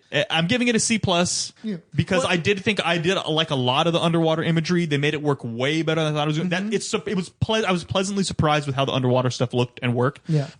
Some of the, like I said, I thought some of the CGI was a little dodgy underwater, but for the most part, it worked way. I thought it was going to look terrible. It did not look terrible underwater.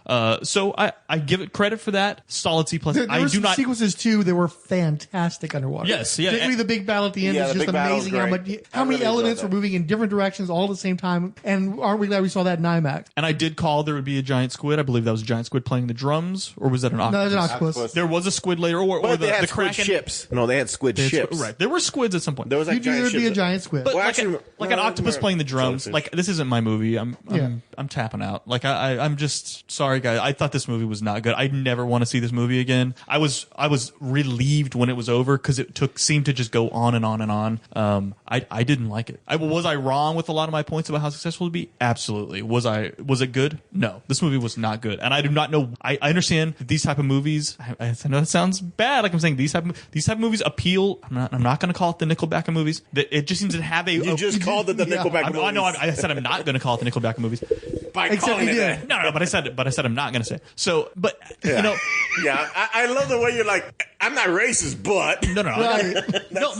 My best friend's a rock movie. No, so I'm just saying, it hit. It's the puzzle piece that a lot of people. It's like people keep using the word popcorn movie, and I feel like some people are using it. It's like, oh, I love it. It's popcorn, like to justify why they like it. But I think at the same time, I think in my opinion, it's kind of a slur. Also, it's like, oh, was it really good? No, I mean, it's like a popcorn movie. Well, it's also like 2.5 hours long too. Like if this was like an hour and 45, the popcorn movie would have been in its favor. And in fact, but instead, it was just too much just dumb stuff for 2.5 hours, and I don't like it. I did not like this movie. I tried, and I did not try and hate this movie. In fact, I was ready to go. I think you even posted on our Facebook page that I was ready to eat big time crow, because I was starting to get, there were some early reviews coming out. They were like, this movie's like damn good, and I was kind of like ready to go. And I thought that the opening scene with Nicole Kidman was really good. And that fight scene, I'm like, and I loved their white armors with the cool Tron guns. And I'm like, okay, I think I'm getting into this. And man, I tried. I tried, guys. This movie was just genuinely dumb. It was just dumb. It definitely is dumb. No argument there. Oh, so I teased it on our Facebook page and on our Twitter that I apologized to Frank when we left the theater. And the reason I apologized to him was that I'm sorry about all the mediocre shit I talked about in Wonder Woman, because it was at 10 times the fucking movie this was. Wonder Woman is so much better than this movie. It had way more heart. It had way more. The character actually had like real motivation. She had real emotions, not just people telling me you're a conflicted king. You need to take this throne. Oh god, this movie was so full of people telling you stuff, telling you actually experiencing. It's just telling you. You don't get to feel any of the emotions. They're just telling you the emotion they're supposed to be feeling right now. So what was the trench warfare scene? What do they keep calling that scene? What was it called? Whether the race, the no man's land, the no man's land scene. Is that what they call it? Oh, in Wonder Woman, No Man's Land. Yeah, No Man's Land. There was no scene like that in Aquaman. No, none. That last scene, dude. That last battle scene was pretty badass. When Aquaman shows up with all the fish is fucking cool. Dude, when you had that fucking kaiju start smashing shit. No. I did like seeing the sharks like grab the lobster people, and the lobster people are grabbing them. Yeah, that's fine. But that didn't give me any little tingles. Goosebumps, but not the kind of chills, like the prolonged hair standing on its end that I got from No Man's Land. I liked Aquaman riding the giant kaiju and just like slamming ships and grab. It had that cool scene. The thing was, it had no weight to it. I don't think you're listening to me. The The No Man's Land scene had weight to it, where all these dudes had been in this trench warfare, and she's like, I'm putting a stop to this shit right now, and takes the fucking cloak up and walks up, and people are like, you don't walk up, and then she blocks that first bullet, and then just, dude, that scene is a million times better than it's one of the best scenes in any superhero movie ever. I think superhero moment. You can argue that it's definitely, it makes the list with a YouTube list. And there's just nothing like that in this Aquaman movie, and like I said, more often than not, I was just rolling my eyes in these scenes.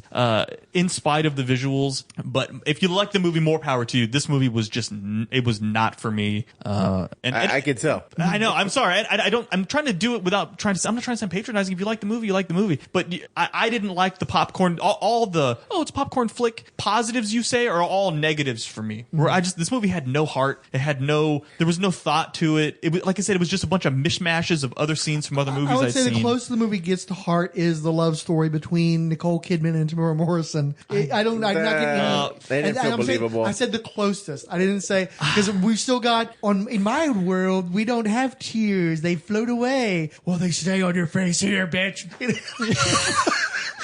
What? Okay. I guess swim back to your home, bitch, while I raise this kid as a single father. You gonna send me some child support payments? No, I did feel though that Jason Momoa and his father did have a real relationship. That's at the true. Bar. That's true. At the bar, I as much as I want to shit on this movie, at first that bar scene, I was like, that's really stupid. But then I was like, that was kind of the funny. Selfie scene. That was kind of fun. Like that joke, the setup was so hard on one side, but it is still kind of cute. Yeah, especially that last one where they got him. I'm like, that's cute. Like they're really showing up. Like he's a badass, but you know he's a soft teddy bear inside. So I was like, he's and the Rock.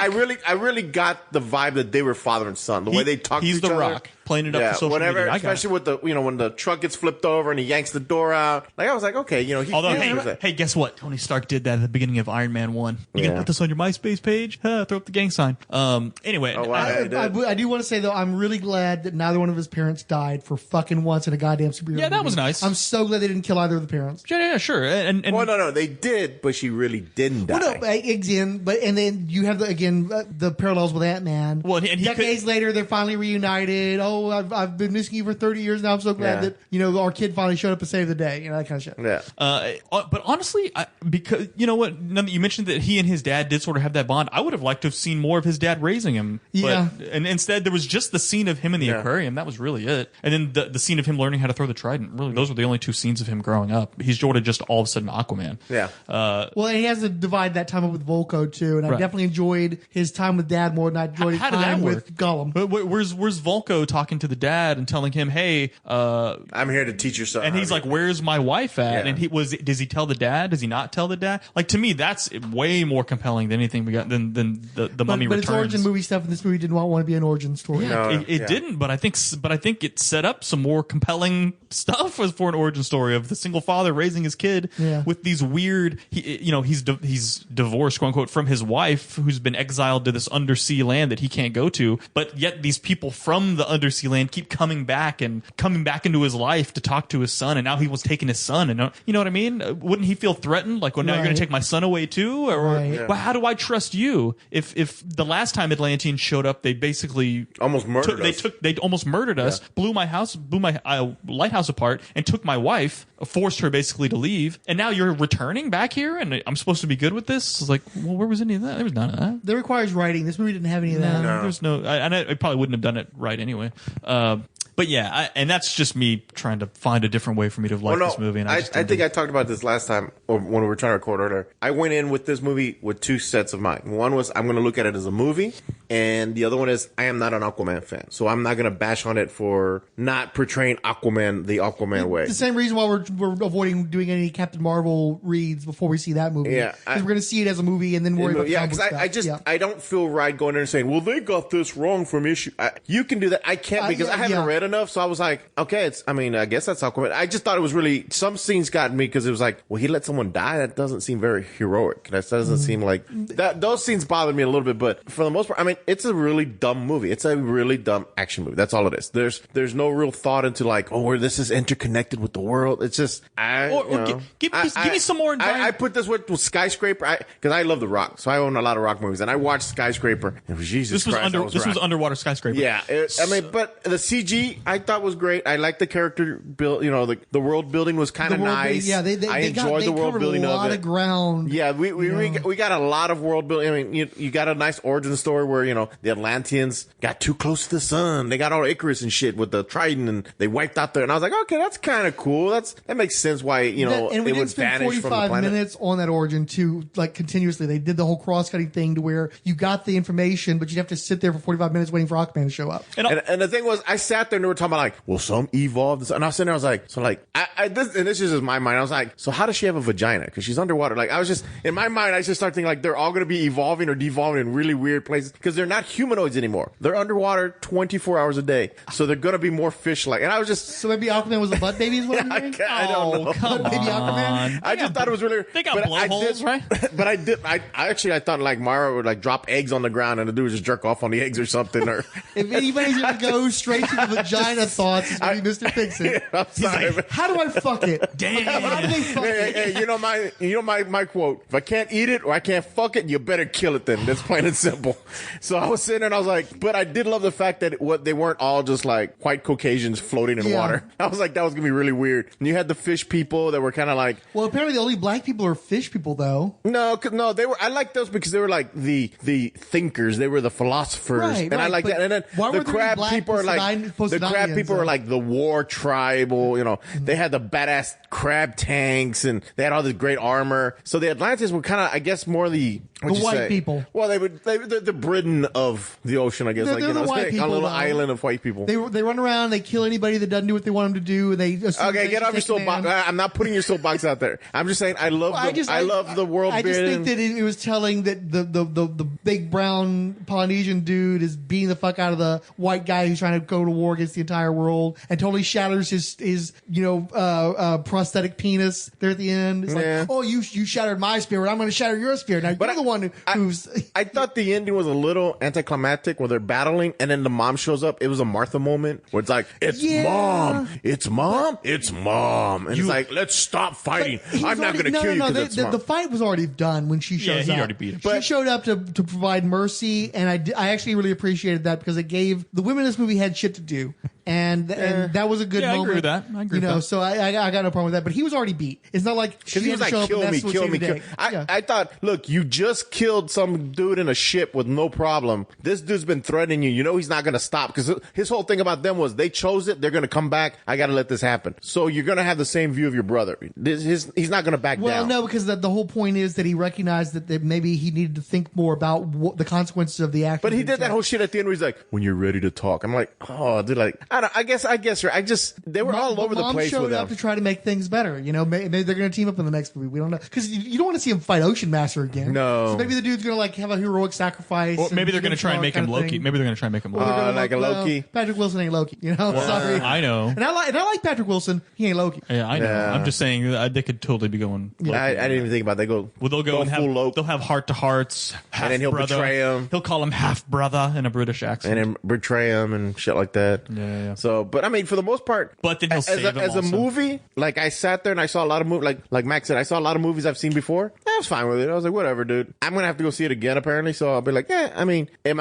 I jacked for it? Not really. I mean, I'll probably be checking my phone quite a bit, but for the most part, it was a nice dumb action movie. Now, comic book wise, I thought it was garbage. I'll give you this. I will apologize for Wonder Woman. The first two parts of Wonder Woman. The third part's still garbage. Absolute fucking garbage. Here's the thing. But wait. You gotta understand, I rewatched Wonder Woman. I'm still waiting to do a critical podcast where I really look at the faults in the Wonder Woman movie. But the problem is you two fucking assholes won't back the fuck off that goddamn movie. And so I'm constantly in a defensive position. I'm flipping back. That movie fucking sucked.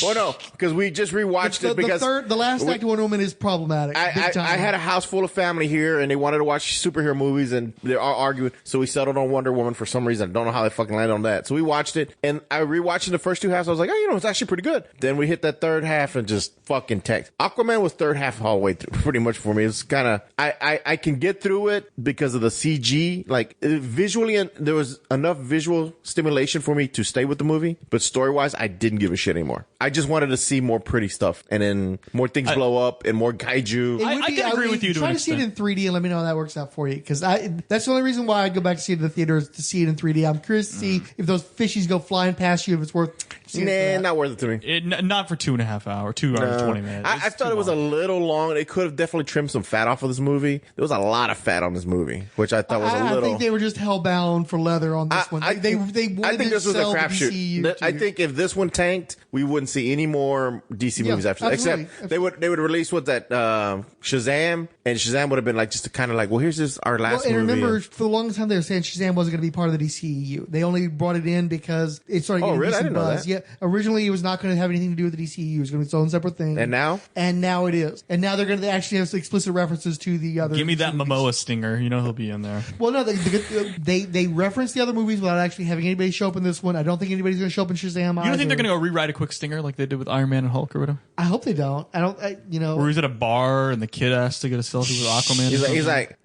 maybe. He's like, you don't look 21. And he's like, my understanding is the kids are fans of the superheroes, and that's why they reference them. That they've stuff that. Can I just throw this out there? So, what did y'all think of the stinger? Oh, awful! I really, really, really thought when we saw Black Manta on that thing, I thought he was going to land on Wonder Woman's island or some shit, and I was like, oh, dude, that's how they're going to tie in the movies where like he lands there and he's a fucking badass with his helmet, he's fucking up shit or something. Like it has to be some kind of connection. Isn't the Masquerade gone or whatever? Didn't it get blown up or whatever? It was damaged. No. Am I missing? Am I forgetting? No. Okay. No, I'm thinking of all the gods they killed off. Yeah. On what? Well, but those guys were dead before the first Wonder Woman movie. Yeah. Sorry, I forgot. Wait, I was lost on that one. He thought that something had happened to Themyscira, like during Justice League or something. They just stole the cube and killed I thought Steppenwolf didn't wreck it. He just cubed. They didn't kill a bunch of people. Well, they killed a bunch of people, but he didn't destroy the island or anything. It's still there. Better be. I thought that's where they were going with it, so I was a little disappointed. I didn't know where it was going, and then when it went to where it went, it was like, fuck, really? The guy that we've already seen him beat,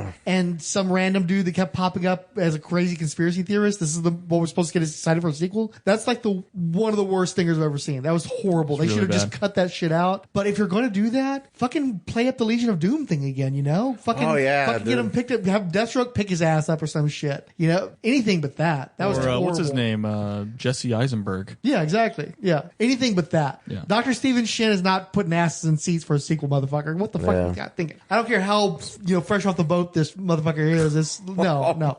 It's his TV show. The dude's on the show fresh off the boat. Yeah, I know, but you can't say that. Yeah, the way you said it, though, it sounded a little... Yeah, but you can't say that. Off color there, my friend. friend. But you can't say that. Now, real quick, I give it a solid C++. Not a B, but a little higher than Max.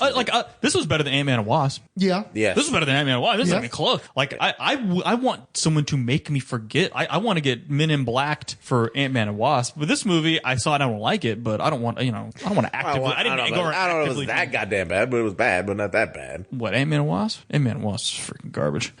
This movie was not that bad. It's not that bad. But I don't think it was good. I never want to watch it. We're there back in the day when there weren't a lot of superhero movies, and we had to watch the Batman movies over and over again. Even though most of them are terrible, Batman Forever. Hold your tongue, boy. Batman Forever. How many times have you seen Batman Forever? I'm saying Batman 89.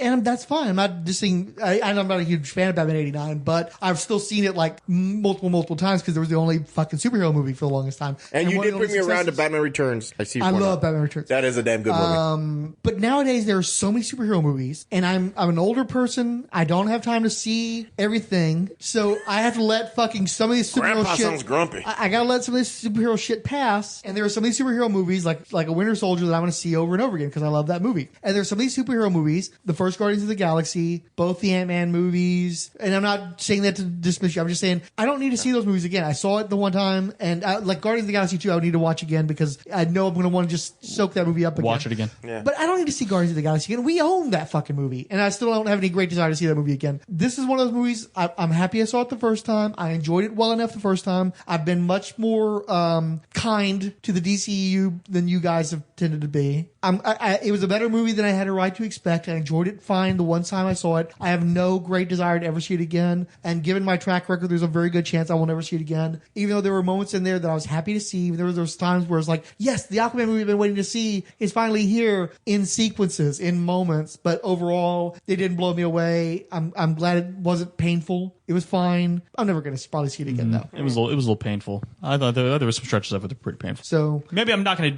down to a C, not a C plus. Okay, I'm going down to a C. I liked it fine, but I'm never going to see it again. Huh? I'm sorry, I didn't hear what you I went from a C plus down to a C. Oh, wow. I'm thinking about. Okay, well, I'll stay at a solid C plus then. Okay. You? I think give it a letter. We're trying to push you into giving a letter. No, you don't want to. This is a new Give format. It a fucking letter. We just invented a format. I'm giving it a C. We're just gonna go to a star C+. system just to fucking spike you. I'm gonna give it 3. He's gonna thumbs up. 2.5. I'm gonna give it a half a thumb and 2 stars. He's gonna give it a mid thumb. He's gonna give it an aloha. See, now you can't say that. You can't say that. C sounds about right. It's a C movie. See, you don't go out of your way to watch a C movie unless you're a big fan of the character. I like Aquaman. I'm not a big enough fan to see a C movie for Aquaman twice. So what you're saying? C movies play in the background while you're cleaning the house. Right. Okay. C movies when they show up on cable. Then I'm going down to a D. I'm going down to a D plus. I would not play this movie in the back. I don't ever want to see anything with this movie ever again. A C movie is one of those that comes on cable when I'm doing something, and there's a sequence that I'm interested in watching, and I watch that sequence. Okay, and then it loses me. And I'm back up to a C then. Okay, I gotcha. C plus movie for me is I'll go on YouTube and I'll just find those parts because I know someone put them online, and I'll watch once the DVD comes out.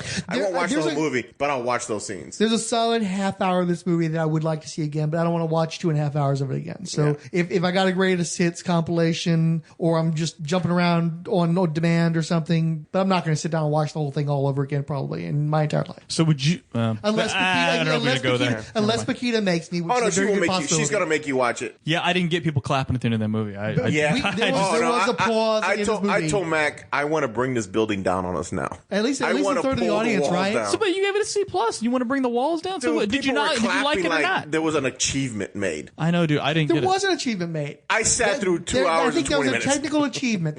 It was a feast for the eyes. But again, like I saw Valerian. I saw Valerian. And Valerian was cute too. But I'm never going to watch Valerian. That was what is that buffet place that's really shitty food? Star Buffet. Star China Buffet. Oh, we don't want to give anybody GPS coordinates.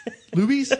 Luby's isn't a buffet anymore, dude. I'm just saying, Corral? Golden Corral. There was a Golden Corral movie of restaurants. It's like I can see that. I can see that. It's That's very doable. cool. Very Applebee's. Yes, you can. No, you it's not Applebee's. It's not No. Applebee's, is it? No. It's Golden Corral. At least you got Let's go to quantity over Corral. quality. You'll Golden go there because there's nothing else open. It's Christmas Day, and you know the workers aren't spitting in the food. So that's probably. Wait, are you thinking Golden Corral? Or are you thinking about Cracker Barrel? Is it Golden? Well, we're going off topic now, but Aquaman doesn't have the merch for a Cracker Barrel. no. Though I don't know why. Every time I looked at Jason Momoa, I kept thinking he looked like fucking yeah. Oh, Rob Zombie? Yeah, he looked The like hair. Yeah, was it? No, he didn't look like Rob Zombie. I told you Nicole Kidman looked like Rob Zombie at the end of the movie where she had all the dreadlocks and that weird like bone outfit she was in. I did like the crab claw that she threw on the I ground. told you, it can't make me hungry.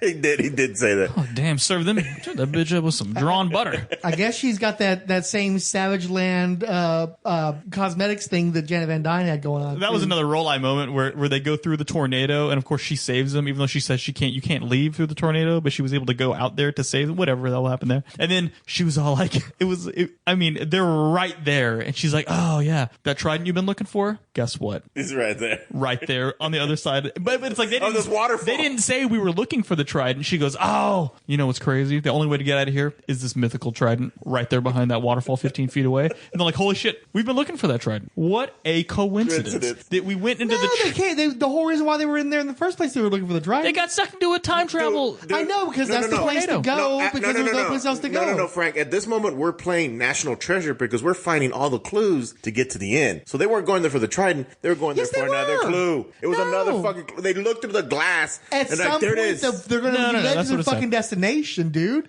Was there a better place for them to find the trident than in the midst of the fucking trench? No, but they knew that. That's what I'm saying. She didn't know that. I just like that. Jenna, she brought it up. She was like, because we got to get out of here, and it's like, no, we can't get out of here. The only way, trident right up there behind that. And they're like, holy fuck, that's what we're only the one true king of Atlantis can go in there and get that trident. What a coincidence! It's not a coincidence. She's been telling him these stories. She's the fucking queen of the fucking Atlanteans. Her son shows up. Why the fuck do you think he's there? Were you sacrificed by Atlanteans? Then you must be here. Because you're here with the Princess of Zebul. You must be here because for the then fucking she says, let's go get the trident, and she's like, can't do that. Tried a bunch of times. Nobody can get that trident. We're gonna have to figure something else out. And he's like, maybe I'll go try. Oh, what? Oh, I'm telling you, so fucking dumb, dude. No, my favorite part was when the Kraken is moving around and it's talking to him. And at first I was like, oh, they're understanding each other. And then he does that wing, wing, wing, wing, wing, wing. And it's like, then he spoke to her. She's like, I haven't spoken to anyone before since the king. And I'm like, understand me? I was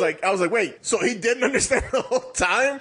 She was having this deep conversation with him. No, I think he was understanding. He wasn't replying. She was talking to herself. It's like she was thinking, you're not worthy. So then she's batshit crazy because she's having a very, very drawn out conversation. She's spending a little I just thought it was really weird. Fucking tomb. But I thought it was weird. I love the fact that they explained why he's so special because he can talk to him. They didn't explain that, but okay. Well, no, he can talk to him, so he can talk to the Kraken. So the Kraken's like, oh, we cool, man. We can talk. You can try for the trident. They'll all have failed. And they show that stack of bones. I'm like, okay. And then he grabs it. And I did like the fact that King already had the Aquaman costume, the orange and green. Now, did he pick that off the dead body and put it on? Or did it do the Iron Man? I don't think he sewed the shit. The nanotech where it comes out for the trident and sticks to his body. I mean, I was kind of weird that they didn't put that scene in there. I think it was more of like the He-Man deal where whenever you hold up the trident, I am the power. You get the. I thought the body collapsed and the armor was sitting right there. I don't think that I think you're overthinking this. I don't think it matters. No, but I just thought it was cool. My point was that they didn't ever. Do they ever establish that he's special because he can talk to the fish and nobody else? I think that's inferred, but it's not overtly. Well,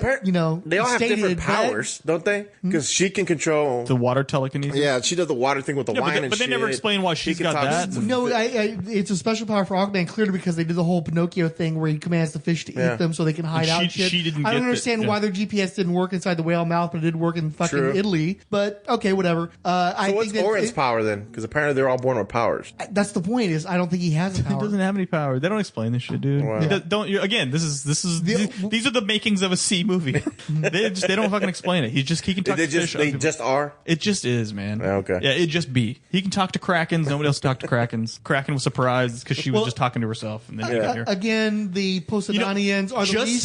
Just like that Seinfeld episode where she takes George's dad into the nail salon so that he can eavesdrop because he speaks Korean. Right. And they didn't know it. Mm-hmm. And then whenever they find out he speaks Korean, he calls them all out. Kraken didn't know that the half-breed could. She was like, oh, he heard that half-breed comment. Oops. Yeah.